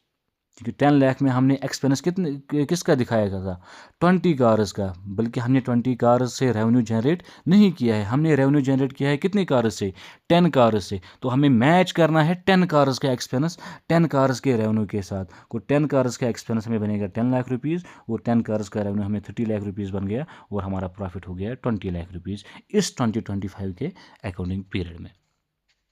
इसीलिए जब हम प्रॉफिट लॉस स्टेटमेंट बनाते हैं, आगे जाके मैं आपको जब फाइनल अकाउंट्स बनाऊंगा, जब हम प्रॉफिट लॉस स्टेटमेंट बनाते हैं, उसमें हम दिखाते हैं हमने एक्सपेंस किया परचेजेस का। फॉर एग्जांपल हमने किया 1 लाख रुपीज़ के परचेजेस, और हमने सेल्स सिर्फ कितने किए, सेल्स हमने किए 50,000 रुपीज़ के।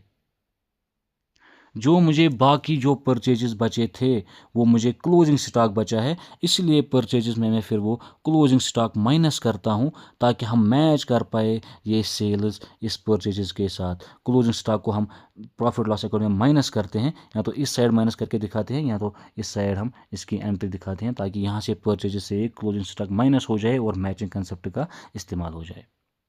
वहाँ पर आपको और भी समझ में आ जाएगा ये चीज़ें।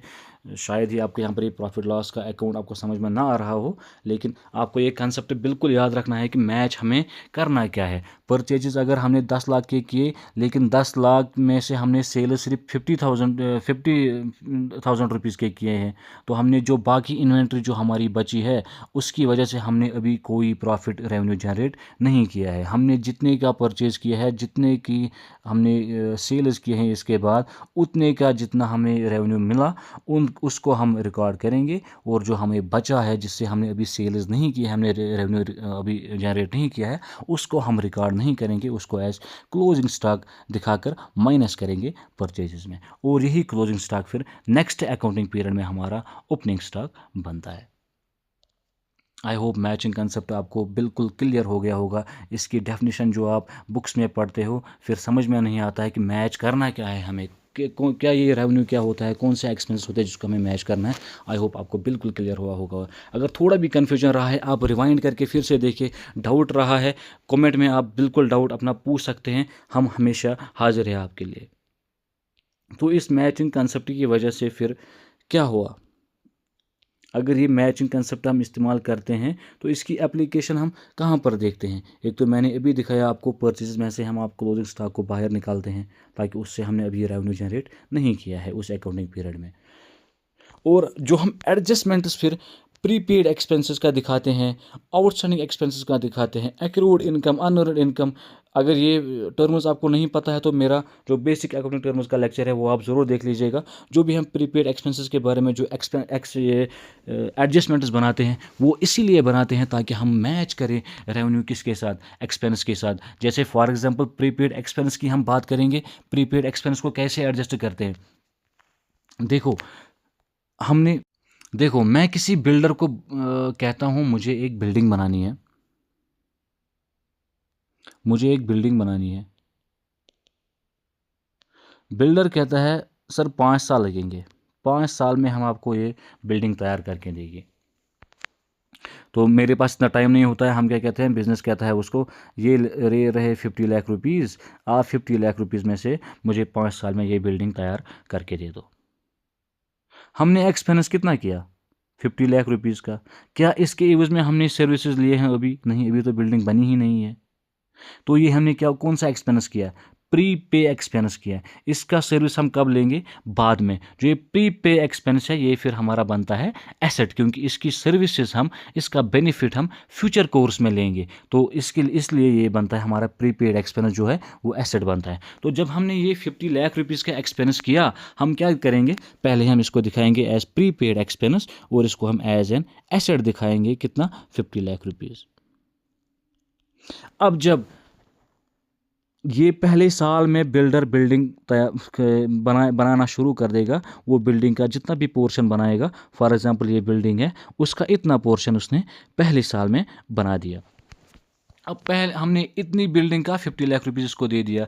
इतने इस 1 साल का जो ये बिल्डिंग इसने बनाया, ये अब हमने इससे सर्विसेज तो ले लिए, अब तो ये इतना हमने सर्विसेज ले लिए, और 50 लाख में से हम क्या करेंगे, जितने हमने रेवेन्यू इसका कमाया इतना टाइम में, जो भी हमने 1 साल में इसका रेवेन्यू कमाया है, हम 50 लाख में से फिर उतना अमाउंट एज एक्सपेंस दिखाएंगे, और जो बाकी अमाउंट हमें बचा वो फिर से एज एन एसेट दिखाएंगे। क्योंकि हमें मैच करना है ये एक्सपेंस किसके साथ? अपने रेवेन्यू के साथ। जितना हमने इससे सर्विसेज लिए उतने का ही एक्सपेंस दिखाएंगे। हमने 50 लाख रुपीज़ में इतने का दिया, फॉर एग्जांपल इतने को बनाने में उसको लगे 10 लाख रुपीज़, तो हम 10 लाख रुपीज़ को एज एक्सपेंस फिर ट्रीट करेंगे अगले साल, और जो बाकी 40 लाख रुपीज़ हमें बचे उसको हम एज एसेट ट्रीट करेंगे। क्योंकि हमने अब मैचिंग कंसेप्ट का इस्तेमाल करके और एक्रूअल कंसेप्ट का इस्तेमाल करके हमने क्या किया, जितने का हमने सर्विसेज रेंडर किए हैं, जितने के सर्विस हमने रिसीव किए हैं, उतने से ही हम क्या अपना एक्सपेंस मैच करेंगे। टोटल हम एक्सपेंस 50 लाख नहीं दिखाएंगे, क्योंकि हमने 50 लाख के सर्विसेज अभी पूरे नहीं लिए हैं। जितने के सर्विसेज लेंगे उतने का ही एक्सपेंस दिखाएगा, और हमने जो सर्विसेज लिए हैं इस 1 साल में वो 10 लाख के लिए हैं, और 10 लाख का ही एक्सपेंस हम दिखाएंगे। यही एडजस्टमेंट फिर हम आगे जाके पढ़ेंगे, कैसे हम एडजस्टिंग एंट्रीज प्रीपेड एक्सपेंस की दिखाते हैं, आउटस्टैंडिंग एक्सपेंस को कैसे हम एडजस्टिंग एंट्रीज करते हैं। सो ये एडजस्टमेंट जो हम करते हैं प्रीपेड एक्सपेंस का, आउटस्टैंडिंग एक्सपेंस का, एक्रूड इनकम का, या डेफर्ड रेवेन्यू एक्सपेंडिचर का, जो भी हम एडजस्टमेंट्स पर दिखाते हैं वो किस कारण दिखाते हैं? क्योंकि हमें फॉलो करना पड़ता है मैचिंग कंसेप्ट, हमें रेवेन्यू को मैच करना पड़ता है उस पीरियड के एक्सपेंस के साथ। आई होप आपको ये मैचिंग कंसेप्ट बिल्कुल क्लियर हुआ होगा। कोई भी डाउट है तो कमेंट सेक्शन में ज़रूर पूछ लीजिएगा। नाउ नेक्स्ट टर्म हमारी है रेवेन्यू रिकॉग्निशन कंसेप्ट। ये हमने रेवेन्यू रिकॉग्निशन अभी एक्रूअल में पहले ही देख लिया है। मैं इसको फिर से आपको बताता हूँ क्या होता है रेवेन्यू रिकॉग्निशन कंसेप्ट। देखिए, रेवेन्यू रिकॉग्निशन कंसेप्ट कहता है कि you have to recognise revenue whenever it is earned, whenever sales are made or services are rendered, you have to recognize your revenue. It doesn't matter cash has been received or not. इसी को कहते हैं revenue recognition concept. और expense recognition concept को हम कहते हैं कि एक्सपेंस तब रिकॉर्ड करो जब ये इनकर होता है, जब आपने सर्विसेज लिए होते हैं, या आपने इनकर किए हैं क्या, एक्सपेंसेस। तो रेवेन्यू रिकॉग्निशन कहता है कि revenue is recognised whenever sales are made or services are rendered.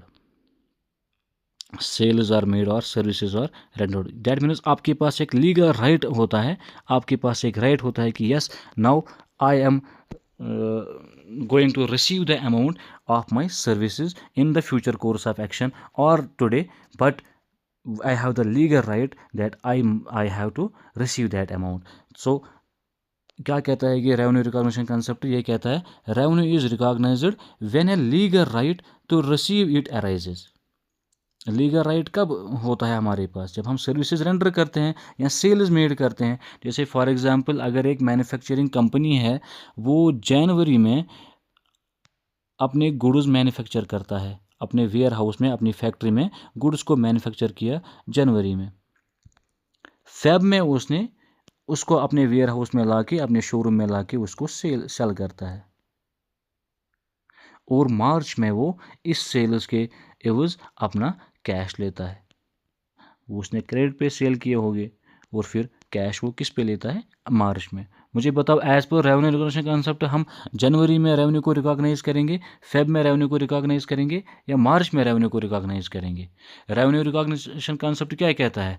You have to recognise the revenue whenever sales are made, whenever you have a legal right that yes, sales have been made or services have been rendered. It doesn't matter cash has been received or not.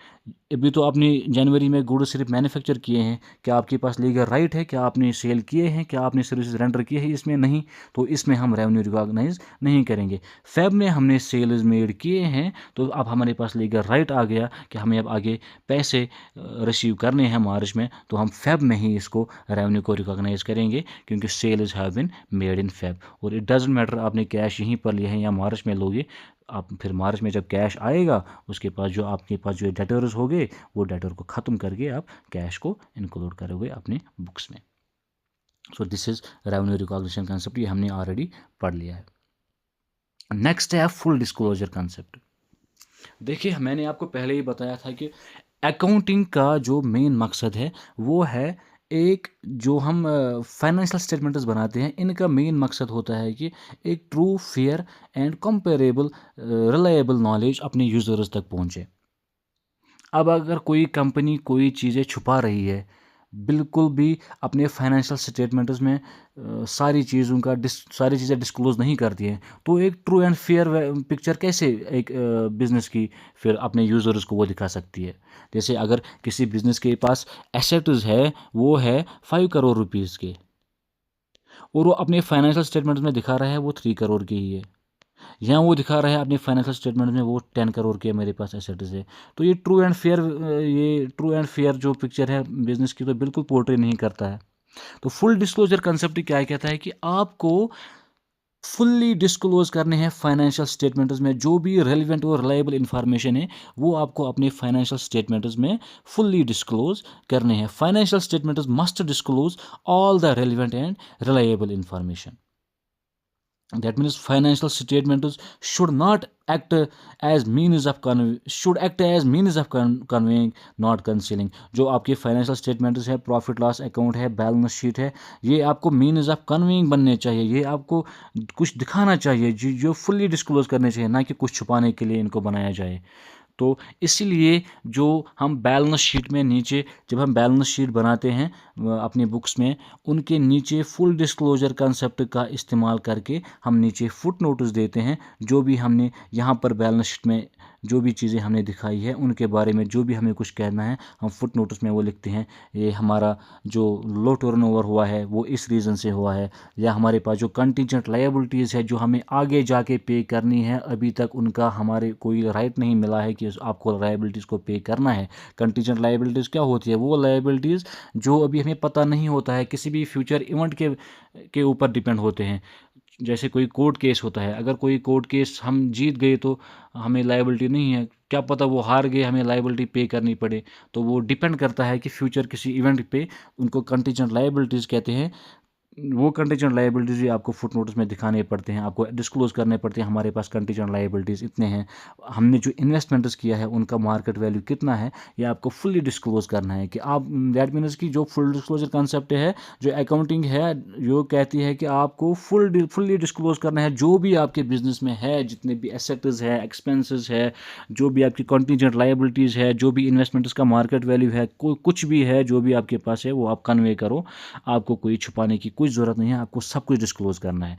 ये आपको बताता है full disclosure concept है, बहुत ही easy concept है, इसमें ज़्यादा कुछ जाने की ज़रूरत नहीं है। लेकिन इसके बाद हमारे पास आता है मैचिंग कंसेप्ट, हमारे पास आता है materiality concept.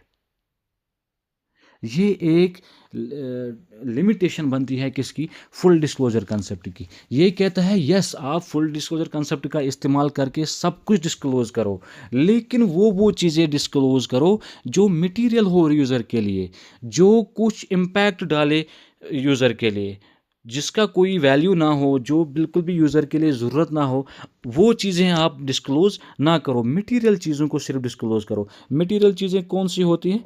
Material things are those things जिसकी knowledge would influence the decision of informer user of the financial statements. Financial statements हम किसके लिए बनाते हैं? अपने यूज़र्स के लिए बनाते हैं, ताकि वो हमारी पोजीशन बिजनेस की देखे, उसके बारे में कोई डिसीजन ले पाए। तो उसमें आपको वो चीज़ें डिस्क्लोज़ करनी हैं जो मटेरियल हो उस यूज़र के लिए, जो उसको इन्फ्लुएंस करते हैं, उसका डिसीजन जो हमारी कंपनी के लिए होगा, वो डिसीजन पे ऊपर वो इम्पैक्ट करे, वही वाले आइटम्स आपको दिखाने हैं। जो इमटेरियल चीज़ें हैं वो आपको नहीं दिखाना है। हम कैसे ये डिफ़ाइन कर सकते हैं कि कोई चीज़ बिज़नेस में मटेरियल है या इमटेरियल है? इसके लिए कुछ कंसिडरेशंस हमें दिमाग में रखने पड़ते हैं। जैसे फॉर एग्ज़ाम्पल अमाउंट अगर हम देखें, अगर हम छोटा सा कैलकुलेटर है हमारा बिज़नेस में, अगर हम कैलकुलेटर लेते हैं, इसका इस्तेमाल हम 3 साल 5 साल तो करेंगे ही करेंगे। कैलकुलेटर कल को ख़राब नहीं होता है। ये तो 3 साल 2 साल 1 साल तो हमारे बिज़नेस में रहेगा ही रहेगा। ये कैलकुलेटर आता है कितने का है? 100 रुपये का, ज़्यादा से ज़्यादा 1000 रुपीज़ का कैलकुलेटर आता है।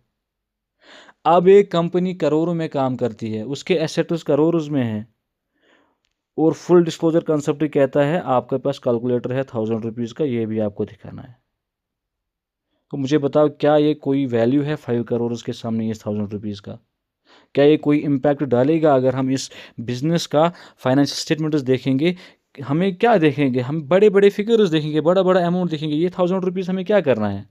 तो इमटेरियल चीज़ बनती है एक बिज़नेस के लिए। भले ही ये एसेट है, ये आपको फ्यूचर में काम आएगा, लेकिन ये इमटेरियल है, ये बिज़नेस के यूज़र के लिए इमटेरियल है। इसलिए मटेरियलिटी कंसेप्ट कहता है कि आप ऐसे जो अमाउंट्स हैं इनको बिल्कुल आपको रिकॉग्नाइज नहीं करना है। आपको इनको जोड़ के जो भी आप छोटी छोटी चीज़ें लाते हो, 1000 रुपीज़ के 2000 रुपीज़ के, प्रिंटिंग एंड स्टेशनरी में इनको डाल दो, क्लब करके एक ही में बना दो प्रिंटिंग एंड स्टेशनरी, और इसका फिर एक ही अमाउंट दिखा दो। अगर वो फिर 50 लाख का बन जाता है, 5 लाख का बन जाता है, तो ये कुछ अमाउंट हो सकता है इसको। इसीलिए हम जब हम बैलेंस शीट में देखते हैं, बैलेंस शीट में हम दिखाते हैं, जब एसेट्स की साइड हम दिखाते हैं प्रिंटिंग एंड स्टेशनरी। हमारे पास printing and stationery for example है 5 लाख रुपीज़ की।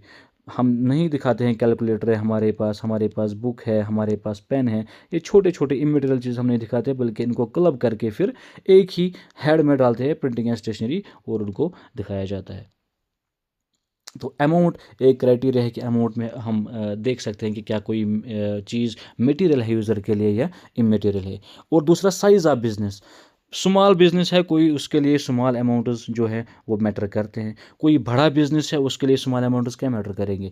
तो ये साइज़ ऑफ बिज़नेस भी डिसाइड करता है कि कोई चीज़ मटेरियल है किसी बिज़नेस के लिए या नहीं है। अगर कोई स्मॉल बिज़नेस है उसके लिए कोई चीज़ें मैटर कर सकती है, और कोई बड़ा बिज़नेस है उसके लिए वो स्मॉल स्मॉल चीज़ें कोई मैटर नहीं करता है। और लेवल ऑफ डिपार्टमेंट पे डिसाइड होता है कि कोई चीज़ मटेरियल है या नहीं है। देखिए, अगर एक बिज़नेस में होता है पेटी कैशियर, जो छोटे छोटे चीज़ें को मैनेज करता है, हम पेटी कैश देखेंगे आगे। पेटी, आप अभी समझो कि पेटी कैशियर होता है एक बिज़नेस में, जो छोटी छोटी चीज़ें, जो जिसके पास कैश होता है कुछ, फॉर एग्जाम्पल 10,000 रुपीज़, 10,000 50,000 रुपये उसको अपने मैनेजर ने दिए होते हैं अपने जो उसके ऊपर के लेवल का होता है, लेवल फर्स्ट में फॉर एग्जाम्पल, या लेवल सेकंड में उसके ऊपर होते हैं, फिर मैनेजर होता है, या एक इसका सीईओ होता है, फिर ओनर होता है। ये लेवल्स में काम करते हैं। पहले पेटी कैशियर होता है छोटे लेवल पे, फिर उसके बाद लेवल 1 में कोई दूसरा होगा, लेवल 3 में कोई दूसरा होगा, आखिर में ओनर जो होगा वो देखता है अपने बिज़नेस को।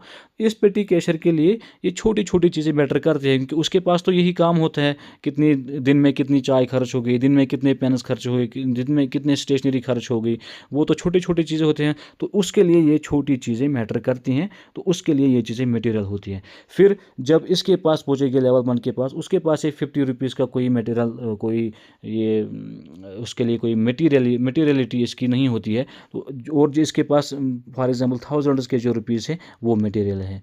और जो इसके ऊपर जाएंगे ओनर के पास, ओनर को तो लैक्स में करोड़ में मटेरियल है, कोई चीज़ है वो मटेरियल है उसके लिए। तो पेटी कैशियर के लिए छोटी छोटी चीज़ें मटेरियल है, और मैनेजर के लिए या ओनर के लिए छोटी छोटी चीज़ें बिल्कुल भी इमटेरियल होते हैं। तो लेवल ऑफ डिपार्टमेंट भी ये डिपेंड करता है कि कौन सी चीज़ किसके लिए मटेरियल हो सकती है और कौन सी चीज़ किसके लिए मटेरियल नहीं हो सकती है। तो ये एक एक्सेप्शन है किसकी? फुल डिस्क्लोजर प्रिंसिपल की। फुल डिस्क्लोजर प्रिंसिपल कहता है सब कुछ डिस्क्लोज करो, जो भी बिजनेस में है उसको डिस्क्लोज करो, फुट नोटिस बनाओ, कंटीजेंट लायबिलिटी जो भी आपके पास आने वाला है जाने वाला है वो सब कुछ दिखाओ।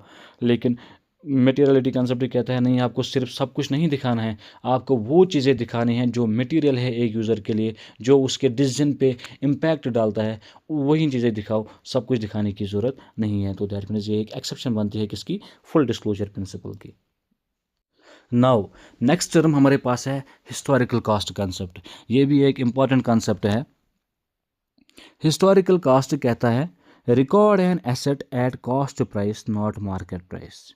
जब भी आप अकाउंटिंग की बुक्स बनाओगे और उसमें जो आप एसेट्स खरीदते हो, उस खरीदने की जो वैल्यू है बुक्स में सिर्फ उतना दिखाओ। मार्केट में आज इस एसेट का वैल्यू क्या है वो बिल्कुल भी मैटर नहीं करता है।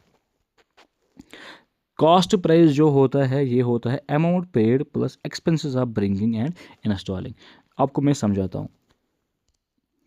अगर एक बिजनेस कोई मशीन खरीदता है, कोई एसेट खरीदता है, फॉर एग्जांपल कोई मशीन खरीदी उसने 2020 में जिसकी वैल्यू थी 5 लाख रुपीज़, और इसको बिजनेस में लाने के लिए जो भी कैरिएज हैं, ब्रिंगिंग में, इंस्टॉलिंग में जो भी उसको पैसे लगे, मानो वो 10,000 रुपीज़ लगे, तो मशीन का कॉस्ट कितना बना, 5 लाख एंड 10,000 रुपीज़। ये होता है cost price of the machine 2020 में। कॉस्ट अकाउंटिंग कहती है जब 2021 आएगा, अगर इसका मार्केट वैल्यू आज 5,30,000 होगा, तो आपको 5,30,000 पे इसको 2021 में रिकॉर्ड नहीं करना है। आपको उसी कॉस्ट पे रिकॉर्ड करना है जिस कॉस्ट पे आपने इसको परचेज किया है। 2021 में भी इसको आप 5,10,000 रुपीज़ में रिकॉर्ड करोगे। इस कॉस्ट को कहते हैं हिस्टोरिकल कॉस्ट। ये क्या हिस्टोरिकल कॉस्ट क्या कहते हैं, record an asset at cost price not the market price. जो आज का वैल्यू है उस पर रिकॉर्ड नहीं करो, बल्कि आप इसको कॉस्ट प्राइस पे रिकॉर्ड करो। सर ऐसा क्यों, हम कॉस्ट प्राइस पे क्यों रिकॉर्ड करें, मार्केट प्राइस पे क्यों नहीं रिकॉर्ड करें? मशीन की तो आज अगर फॉर एग्जांपल वैल्यू बढ़ी हुई है, तो हमारे पास तो जो एसेट है इसका वैल्यू तो आज बढ़ा है, तो हम अपने बुक्स में दिखाएंगे ना हमारा जो एसेट है वो बढ़ा है। ऐसा क्यों है, इसकी जस्टिफिकेशन क्या दे रहे हो आप? इसकी जस्टिफिकेशन सिर्फ यही है कि ये ऑब्जेक्टिवली वेरीफाइबल होता है। हिस्टोरिकल कॉस्ट ऑब्जेक्टिवली वेरीफाइबल होता है। जब कोई बिजनेस, जब आपने मशीन खरीदी, इसकी आपके पास इसकी बिल होगी। अब अगर आपको वेरीफाई करना है ये मशीन कितने की है, आप बिल दिखाओगे, आपके पास एक वेरीफाइबल ऑब्जेक्ट है आपके पास, जिससे आप वेरीफाई कर सकते हो कि ये बिल 5,10,000 की है। मार्केट वैल्यू का कोई वेरीफाइबल ऑब्जेक्ट आपके पास नहीं होता है। आपके पास एक एविडेंस होता है एज बिल जो आपने पकड़ी होती है। जब आपने ये मशीन ले आते हो तो आपके पास एक वेरीफाइबल ऑब्जेक्ट होता है। यही जस्टिफिकेशन है कि हमें जो एसेट्स दिखाने पड़ते हैं वो हिस्टोरिकल कॉस्ट पे दिखाने पड़ते हैं। वो मार्केट वैल्यू में change but record it at book value. और ये अब इसका ये मतलब नहीं है कि हमें हमेशा इसको इसी वैल्यू पे दिखाना है जिस पे हमें परचेज किया है। एक कंसेप्ट होता है अकाउंटिंग में, इसको कहते हैं depreciation. It is fall in the value of asset. जो एसेट हमारे पास होती है, मशीन होती है, वो हम जब यूज़ करते हैं या जो टाइम होता है, धीरे धीरे करके वो उसका वैल्यू, तो मशीन का वैल्यू कम होता जा रहा है, क्योंकि हम उसका यूज़ इस्तेमाल में लाते हैं उस मशीन को, वो ख़राब होती है, वो उसका वैल्यू जो है वो कम होता जा रहा है। और उस चीज़ को जो फॉल होता है वैल्यू का, उसको कहते हैं डेप्रिसिएशन। ऐसा नहीं है कि हमेशा अपने मशीन को कॉस्ट पे ही रिकॉर्ड करो, बल्कि अकाउंटिंग कह रही है यस कॉस्ट पे रिकॉर्ड करो, लेकिन हर साल इसके ऊपर डेप्रिसिएशन चार्ज करो। और जो डेप्रिसिएशन चार्ज करने के बाद उसका कॉस्ट होता है उसको कहते हैं बुक वैल्यू। इसीलिए हमें जो भी एसेट्स मिलते हैं अपने बुक्स में वो होते हैं बुक वैल्यू पे। बुक वैल्यू होता है कॉस्ट प्राइस माइनस डेप्रिसिएशन। जो भी हमने इस पे डेप्रिसिएशन पर चार्ज की होती है उस साल में, तो जो फिर वैल्यू हमें बनता है वो होता है बुक वैल्यू। और हमें बुक्स में क्या मिलता है, किस एसेट्स का value, according to book value. लेकिन रिकॉर्ड हमने कैसे किया, कॉस्ट प्राइस पे ही। तो कॉस्ट प्राइस पे ही हम फिर डेप्रिसिएशन चार्ज करते हैं। Recorded at cost record an asset at cost for all time, not for all time to come, but charge the depreciation year on year. हम इस एसेट को हम फिर कॉस्ट पे हमेशा नहीं दिखाते हैं, बल्कि हम ईयर ऑन ईयर इस पे चार्ज डेप्रिसिएशन करते हैं। इस कॉस्ट कंसेप्ट के कुछ एडवांटेजेस है, क्यों करते हैं हम, क्यों कॉस्ट पे क्यों दिखाया जाता है। अगर एक एसेट की वैल्यू आज बढ़ी है या घटी है, हम क्यों नहीं एक्चुअल पोजीशन इसकी दिखाएं, क्यों हम कॉस्ट पे ही दिखाएं।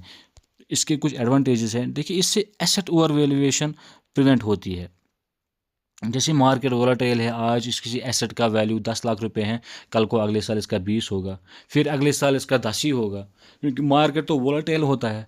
तो इससे एसेट ओवर वैल्यूएशन बच जाती है। अगर हम एक साल इसमें, अगर ये असली में मशीन 10 लाख की है, मार्केट इतना बड़ा कि इसका वैल्यू आज 20 लाख का पहुंच गया, लेकिन असल में ये जो मशीन है इसका वैल्यू 10 लाख नहीं 15 लाख ही हो सकता है, और मार्केट क्या दिखा रहा है, इसका वैल्यू 20 लाख है। तो दैट मीन्स जब हम फिर एसेट दिखाएंगे अपने बुक्स में, वो किस पे दिखाते हैं, 20 लाख पे दिखाएंगे। अगर हम मार्केट वैल्यू पे दिखाएंगे तो वो असल में 20 लाख की इसकी वैल्यू नहीं है, उसकी वैल्यू असल में 15 लाख की है। तो ये एसेट की जो वैल्यूएशन है ये ओवर हो गई, ये ओवर वैल्यूएशन हो गई किसकी, एसेट की। इससे फिर ये, इसीलिए हम हिस्टोरिकल कॉस्ट पे दिखाते हैं, ताकि ये ओवर वैल्यूएशन ऑफ एसेट हम प्रिवेंट कर सके। दूसरी एडवांटेज क्या है, does not change even if the asset appreciates. Asset चाहे जितना भी बड़ा हो, जितना भी उसके वैल्यू बढ़े, ये बिल्कुल भी चेंज नहीं होता है। और हमें कंपेयर करना, कंपैरिजन यहाँ पर बहुत ही बड़ा टर्म है। हमें कंपेयर करना ईयर ऑन ईयर, ये बैलेंस शीट्स को कंपेयर करना, फाइनेंशियल स्टेटमेंट्स को कंपेयर करना, ये हमें फिर जब एक ही वैल्यू बुक्स पे रहता है तो हमें इनको कंपेयर करना बहुत ही आसान होता है। तो इसलिए ये चेंज नहीं होता है। जब भी एसेट एप्रिशिएट होगा, इसका जो कॉस्ट है एसेट का, ये चेंज नहीं होता है। इससे हमें कैपिटल एक्सपेंडिचर भी कैलकुलेट करना आसान होता है। लेकिन ये बात याद रखना, ये जो मार्केटेबल सिक्योरिटीज़ है उस पे कॉस्ट जो कॉन्सेप्ट है ये काम नहीं करता है। जो भी मार्केटेबल सिक्योरिटीज़ हैं उनको हम फेयर वैल्यू पे दिखाते हैं, मार्केट वैल्यू पे दिखाते हैं, ना कि हिस्टोरिकल कॉस्ट। मार्केटेबल सिक्योरिटीज़ क्या होते हैं, जो भी स्टॉक मार्केट में जो भी हम सिक्योरिटीज़ मार्केट में डालते हैं उनको कहते हैं मार्केटेबल सिक्योरिटीज़। जिस पे हम ट्रेडिंग या स्टॉक जो खरीद बेच करते हैं उनको कहते हैं मार्केटेबल सिक्योरिटीज़। उनको हम हिस्टोरिकल कॉस्ट पे नहीं दिखाते हैं, उनको हम फेयर वैल्यू पे दिखाते हैं। फेयर वैल्यू का मतलब होता है मार्केट वैल्यू, जो भी आज का मार्केट वैल्यू उसका होता है, उसको हम मार्केट वैल्यू पे दिखाते हैं।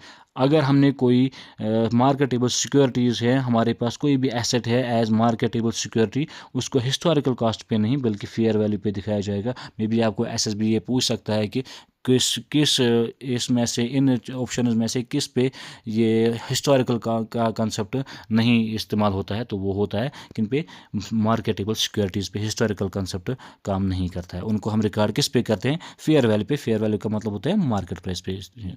Unrealised gains are ignored. Unrealised gains क्या होते हैं, जो हमें इस मशीन पे, इस एसेट पे कोई गेन आगे जाके अगर हम इसको बेचे, इस पे जो गेन मिलता है वो हम इग्नोर करते हैं आज, क्योंकि हमें गोइंग कंसर्न के चलते हमें पता है कि हमें हमें बिज़नेस को लिक्विडेट नहीं करना है, हमें कल को बिज़नेस को बंद नहीं करना है। तो हम थोड़ी ही लिक्विडेट करने जा रहे हैं इस एसेट को, हम थोड़ी बेचने जा रहे हैं इस एसेट को। तो इसलिए जो भी हम उस एसेट को बेचने पर जो भी हमें गेन हो सकता था वो हम बिल्कुल इग्नोर करते हैं, क्योंकि हमें हिस्टोरिकल कंसेप्ट पे हम अपने एसेट को वैल्यू करते हैं। सो आई होप कि हिस्टोरिकल कंसेप्ट आपको यहाँ तक समझ में आ गया होगा। नेक्स्ट है हमारा कंसिस्टेंसी कंसेप्ट।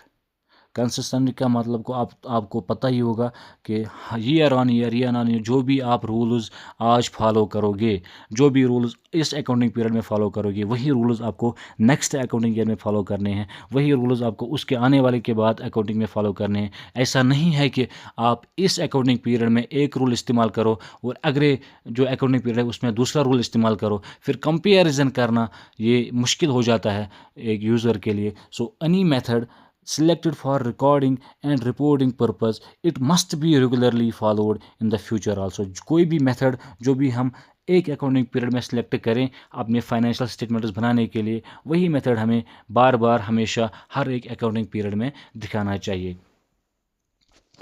इससे क्या होता है, इससे कंपेयर करना, फाइनेंशियल स्टेटमेंट्स को कंपेयर करना यूज़र के लिए बहुत ही आसान होता है, क्योंकि कंसिस्टेंसी मेंटेन होती है। जैसे फॉर एग्जांपल डेप्रिसिएशन हम जब चार्ज करते हैं ना, एक एसेट पे जब डेप्रिसिएशन चार्ज करते हैं, डेप्रिसिएशन चार्ज करने के बहुत सारे तरीके हैं। जैसे उसमें आता है SLM straight line method and WDV return down value method. ये दो मेथड्स है डेप्रिसिएशन को चार्ज करने, दोनों एक्सेप्टेबल है अकाउंटिंग में, दोनों एक्सेप्टेबल है। आप SLM से भी चार्ज कर सकते हो डेप्रिसिएशन, आप WDV से भी चार्ज कर सकते हो डेप्रिसिएशन। लेकिन जो कंसिस्टेंसी कंसेप्ट ये कहता है अगर आपने एक साल में SLM से डेप्रिशिएट किया एसेट को, आपको हर साल SLM से ही डेप्रिशिएट करना है।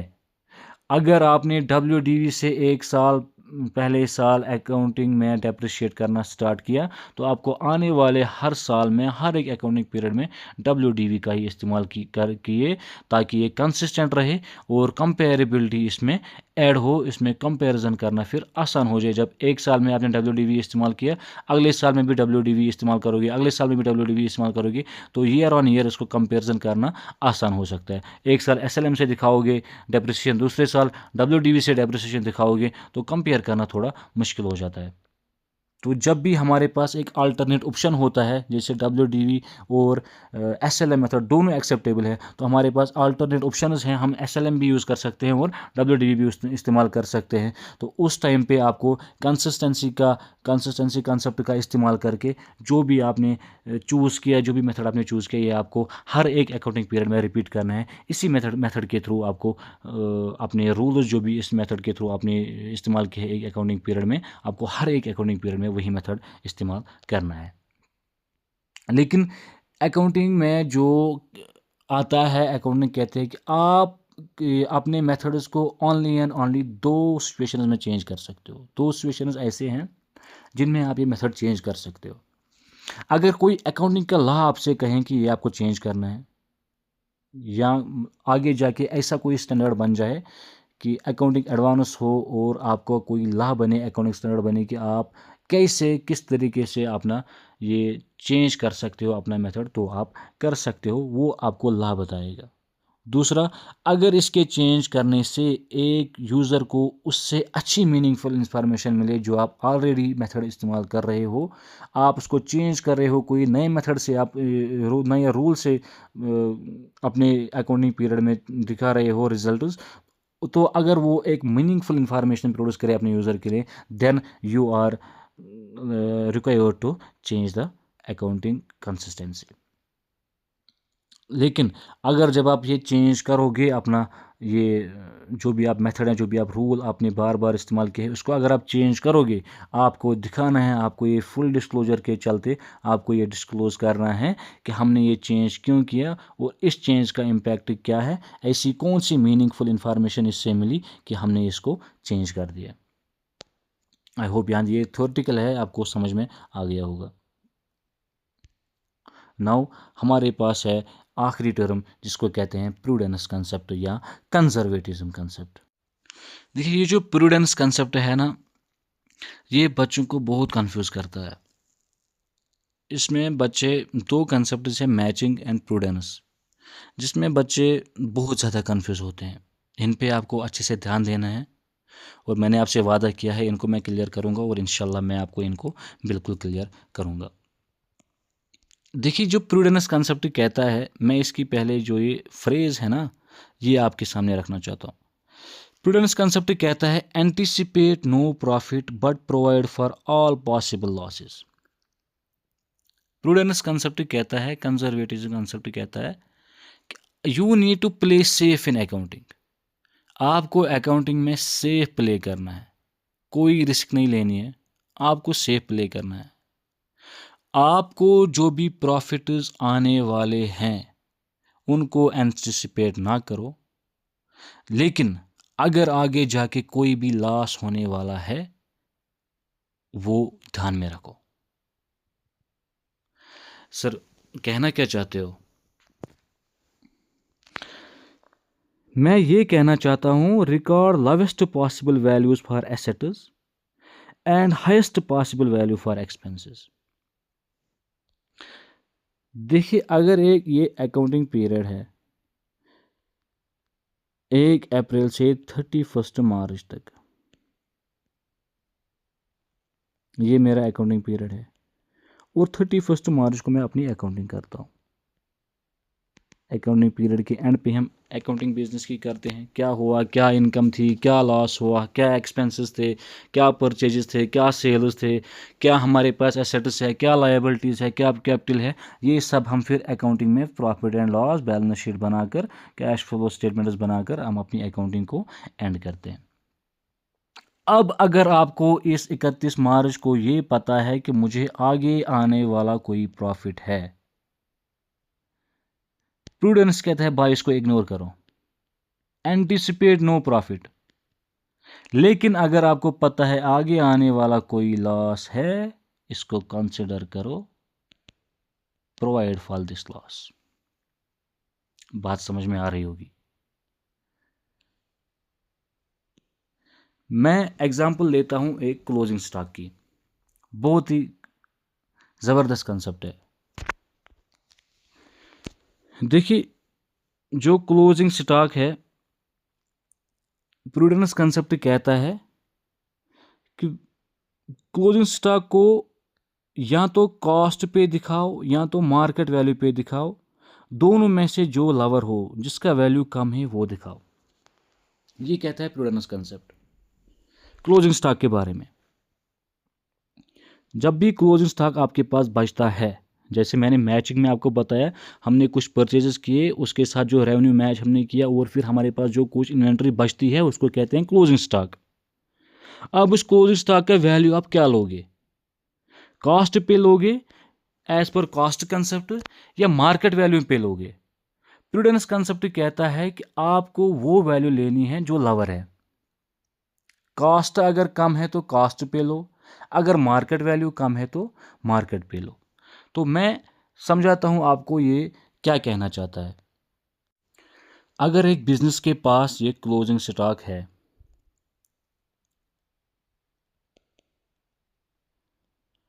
इसको हम दिखाएंगे या कॉस्ट पे या तो मार्केट वैल्यू पे, जो आज का इसका वैल्यू है। फॉर एग्जाम्पल, आज कॉस्ट है इसका 10,000 रुपीज़ कॉस्ट वैल्यू, और मार्केट वैल्यू इसकी है 12,000 रुपीज़।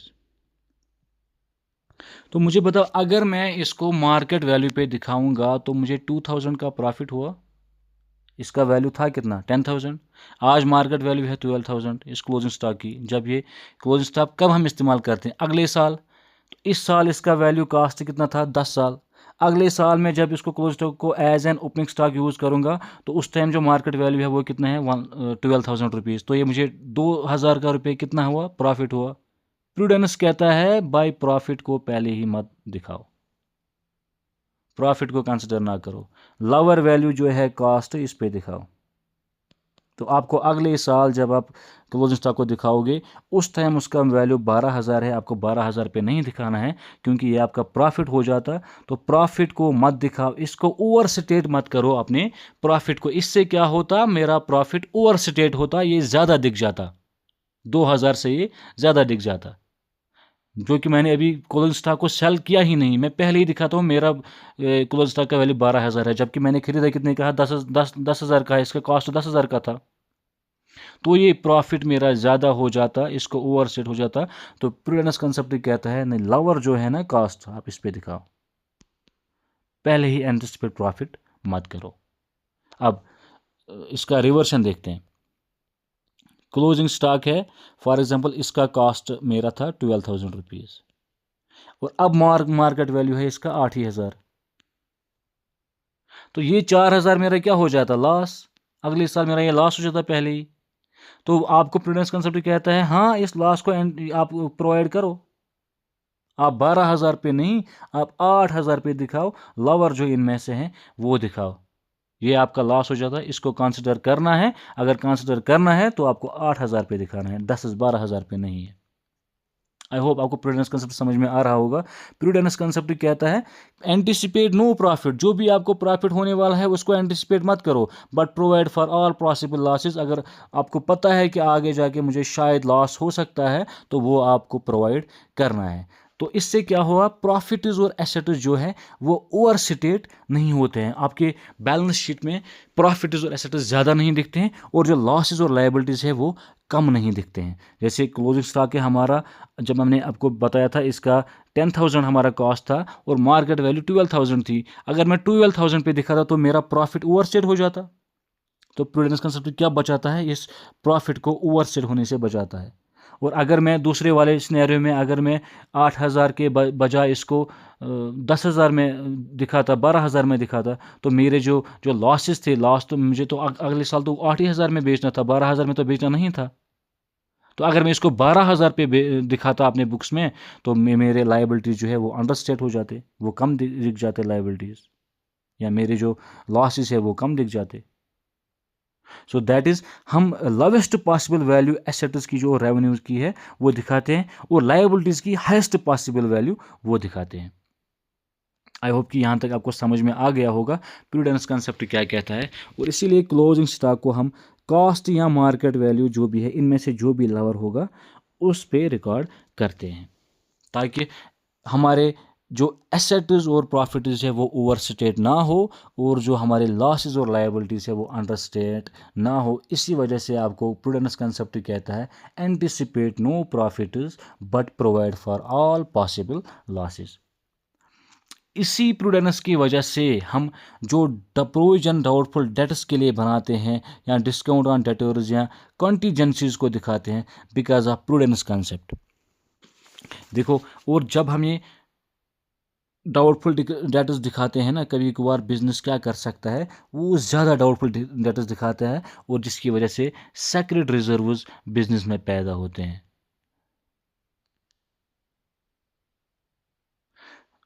डाउटफुल डेट्स के लिए प्रोविजन हम क्यों दिखाएं, प्रूडेंस कंसेप्ट को अगर हमने समझा तो हम डाउटफुल डेट्स को क्यों दिखाएंगे, प्रोविजन क्यों बनाएंगे डाउटफुल डेट्स के लिए। तो समझें प्रूडेंस कंसेप्ट कैसे काम करता है। देखिए, आपके पास जब आप कोई सेल करते हो, आपने अगर क्रेडिट पे सेल किया तो आपके पास डेटर्स खड़े हो जाते हैं बिजनेस में, इनसे आपको आगे जाके फ्यूचर में पैसे लेने पड़ते हैं और ये आपके एसेट्स बन जाते हैं।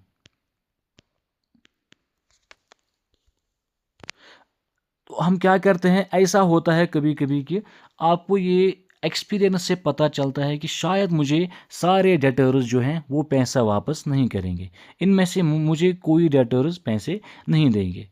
तो मुझे इनके लिए प्रोविजनस क्रिएट करने पड़ते हैं कि अगर फॉर एग्जांपल ये अगर डाउटफुल हो गया कल को तो ये मेरा लॉस बन जाएगा।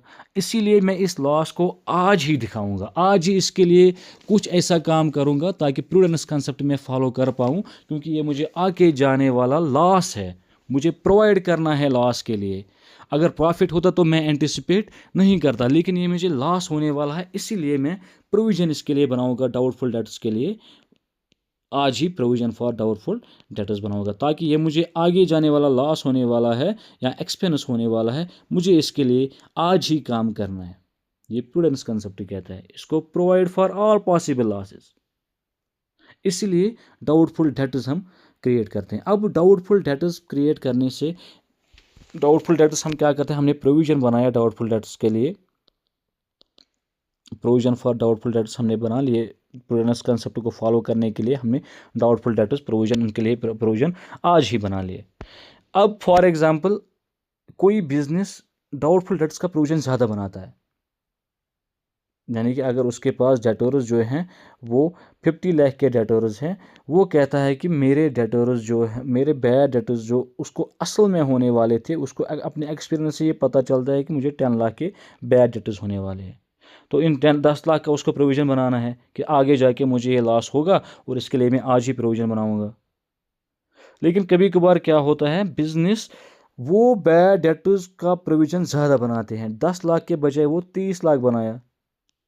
अगर उसने 30 लाख का प्रोविज़न बनाया, 30 लाख, अब उसके पास 50 लाख के डेटर्स थे, 10 ही डाउटफुल होने वाले थे, उसके पास एसेट्स कितने बच जाते, 40 लाख, लेकिन वो प्रोविज़न बना रहा है 30 लाख की। तो अब उसके पास जो एसेट्स बचेंगे वो कितने बचेंगे, 10 लाख की। तो उसने जो एसेट का वैल्यू किया वो कम किया और जो 30 लाख बनाए, 10 लाख के बजाय 30 लाख बनाए, 20 लाख उसने ज़्यादा बनाए, तो 20 लाख का एक रिजर्व पैदा हो गया ना, सेक्रेट रिजर्व। और ये रिजर्व सेक्रेट रिजर्व कहा जाता है। तो हम जब डाउटफुल डेट्स को प्रोविज़न बनाते हैं, डाउटफुल डेट्स के लिए कभी कभार बिजनेस ज़्यादा प्रोविज़न बनाता है, जिसकी वजह से सेक्रेट रिजर्व्स बन जाते हैं। ठीक है, मैंने आपको यहाँ पर लिमिटेशन में बताया है कि आपको फुल्ली तो ये आपको लिमिटेशन है इसको, ये फुल डिस्क्लोजर कंसेप्ट के साथ क्या करता है, कंट्राडिक्ट करता है। फुल डिस्क्लोजर कंसेप्ट कहता है सब कुछ आपको दिखाना है, जितने भी एसेट्स है, जितनी भी लायबिलिटी है, वो सब कुछ दिखाना है। लेकिन कभी कभार क्या होता है, अगर डाउटफुल डेट्स का प्रोविजन बनाया एक कंपनी के, उसको दिखाना था मेरे पास डेटोर्स 50 लाख रुपीज़ है, 10 लाख मुझे उसमें से डाउटफुल होने वाले हैं और 40 लाख रुपीज़ मेरे एसेट्स रहेंगे। लेकिन वो कभी कभार प्रोविजन ज़्यादा बनाने की वजह से 30 लाख उसने प्रोविजन बनाए और 10 ही लाख के उसने एसेट्स दिखाए, तो उससे क्या हुआ, सेक्रेट रिजर्व्स क्रिएट हो गए और फुल्ली डिस्क्लोज नहीं हुआ। क्योंकि फुल्ली तो उसको डिस्क्लोज करना था 40 लाख के डेटर्स, उसने डिस्क्लोज क्या किए, ओनली 10 लाख के डिस्क्लोज किए, और उसके उसके करते करते 20 लाख का उसको सेक्रेट रिजर्व भी बन गया।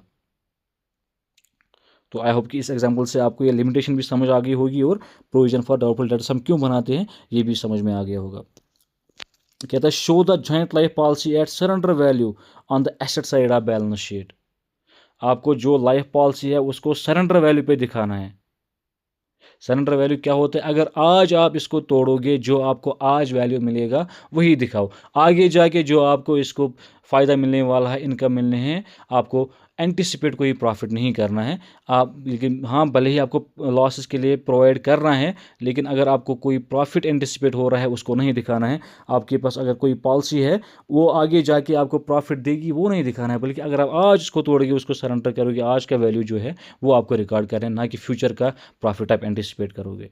लेकिन ये कॉन्फ्लिक्ट करती है बहुत सारे, हमने जो अभी तक जो टर्म्स पढ़े हैं उनके साथ ये कॉन्फ्लिक्ट करती है। कैसे कॉन्फ्लिक्ट करती है, जैसे कंसिस्टेंसी कंसेप्ट है। कंसिस्टेंसी कहता है कि आपको जो भी रूल आप एक अकाउंटिंग पीरियड में, जो भी मेथड आप एक अकाउंटिंग पीरियड में यूज़ करोगे उसको आपको कंटिन्यू करते रहना है, उसको हर एक इसमें आपको हर एक अकाउंटिंग पीरियड में इस्तेमाल करना है। लेकिन एक साल यहाँ से प्रूडेंस कंसेप्ट कहता है आपको कॉस्ट क्लोजिंग स्टॉक को या तो कॉस्ट पे दिखाना है या तो मार्केट वैल्यू पे दिखाना है जो लवर होगा।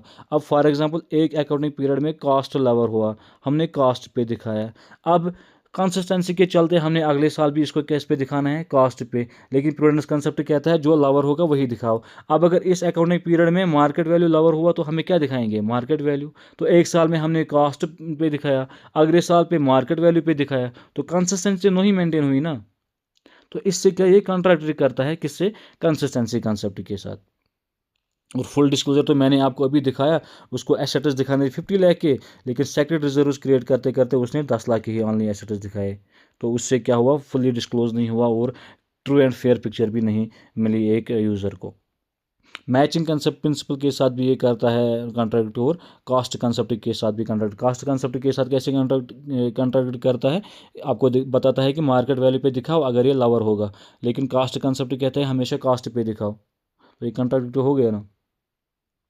तो यहाँ पर भी ये कंट्राडिक्ट इसके साथ करता है। तो आई होप आपको ये प्रूडेंस कंसेप्ट भी समझ में आ गया होगा कि आपको अगर आगे जाके पता है कि आपको कुछ प्रॉफिट होने वाला है उसको एंटिसिपेट ना करो, लेकिन अगर आपको पता है लॉस होने वाला है that then you should provide for that possible loss. इसीलिए जो हम प्रॉफिट्स जो है और एसेट्स जो है वो ओवर स्टेट इसकी वजह से नहीं होते हैं, और जो लॉसेज और लायबिलिटीज है ये अंडर स्टेट नहीं होती है। ये वाला टर्म और ये वाला ये आपको याद रखना है। आपको अगर एग्जामिनर ये आपको पता है, ये सबको पता है, anticipate no profit provide for all possible losses, सब इसको रट जाते हैं। फिर एग्जामिनर क्या करता है, वो ये वाली टर्म आपको एग्जाम में देता है, profit and assets are not over stated and losses and liabilities are understated. ये कौन सा कंसेप्ट आपको कहता है, और बच्चों को समझ में नहीं आता ये over statement and under statement कैसे होता है। ये होता है प्रूडेंस कंसेप्ट के साथ। अगर आप प्रॉफिट को एंटिसिपेट नहीं करोगे, दैट मीन्स प्रॉफिट आप ओवरस्टेट नहीं कर सकते। सो प्रॉफिट को ओवरस्टेट करने से बच सकते हैं। और अगर आपको लॉस आगे जाके होने वाला है वो आज ही दिखाओगे, तो दैट मीन्स वो अंडरस्टेट नहीं होगा, वो कम पे नहीं दिखेगा बल्कि अपने अच्छे वैल्यू पे दिख जाएगा। सो इसका मतलब वो है कि जो आपके पास एसेट जो रेवेन्यूज है उसको सबसे लोवेस्ट पॉसिबल वैल्यू पे दिखाओ। क्लोजिंग स्टॉक आपके पास इन्वेंट्री जो बचती है ये आपको एसेट होता है, ताकि हम क्योंकि इसको हम अगले साल इस्तेमाल करने वाले हैं, जिसको हम फ्यूचर में इस्तेमाल करेंगे उसको क्या कहते हैं, एसेट। तो क्लोजिंग स्टॉक आपके पास एसेट बन जाता है। आप इसके मिनिमम वैल्यू पे इसको लोअर वैल्यू पे दिखाते हो, सो दैट मीन्स ये लोवेस्ट पॉसिबल वैल्यू अपने एसेट्स का दिखाना और हाईएस्ट पॉसिबल वैल्यू अपनी लायबिलिटीज का दिखाना, ये आपको कहता है कौन, प्रूडेंस कंसेप्ट। जो हमने मार्केट वैल्यू दिखाया ना इधर, कॉस्ट क्लोजिंग स्टॉक को मार्केट वैल्यू पे दिखाओ, कॉस्ट पे दिखाओ, असल में मार्केट वैल्यू नहीं होता है, उसको कहते हैं NRV, नेट रियलाइजेबल वैल्यू। इसको मार्केट सेलिंग प्राइस जो हमारा होता है, सेलिंग प्राइस एक कॉस्ट किसी भी गुड्स का सेलिंग प्राइस, उसमें से उसके कॉस्ट जब माइनस करते हैं ना, उसको कहते हैं नेट रियलाइजेबल वैल्यू। तो आपको दिखाना पड़ता है असल में कॉस्ट पे और net realisable value. Net realisable value को हम मार्केट वैल्यू भी कहते हैं, because as you are beginners, तो आप मार्केट वैल्यू ही याद रखो। तो हम प्रोविजन फॉर डाउटफुल डेब्ट्स क्यों बनाते हैं, क्योंकि हमें प्रूडेंस कंसेप्ट का इस्तेमाल करना होता है। और ये कॉन्ट्रैक्ट किसके साथ करता है, कंसिस्टेंसी के साथ भी, फुल डिस्क्लोजर के साथ भी, मैचिंग के साथ भी और कॉस्ट कंसेप्ट के साथ भी। तो ये था हमारा आज का लेक्चर। ये वीडियो की शुरुआत में एक वादा किया था आपसे कि आज के बाद इन कॉन्सेप्ट्स में कंफ्यूज नहीं होंगे। आई होप अब आपको रट्टा मारने की ज़रूरत नहीं पड़ेगी, क्योंकि अब आपको अकाउंटिंग के पीछे का लॉजिक पता है। अगर आपको लगता है आज आपने वाकई कुछ नया सीखा है, कुछ अच्छा सीखा है, तो कमेंट्स में कंसेप्ट क्लियर ज़रूर लिखना। इस वीडियो को अपने उन फ्रेंड्स के साथ शेयर करो जो SSB FA की प्रिपरेशन कर रहे हैं, और चैनल को सब्सक्राइब करके रखो, क्योंकि अगले मज़ेदार वीडियोस आप बिल्कुल भी मिस ना हो आपसे। पढ़ते रहे, बढ़ते रहे, क्योंकि अकाउंटिंग बोरिंग नहीं है, इंटरेस्टिंग है। मिलते हैं अगली कंसेप्चुअल वीडियो में। Thank you so much.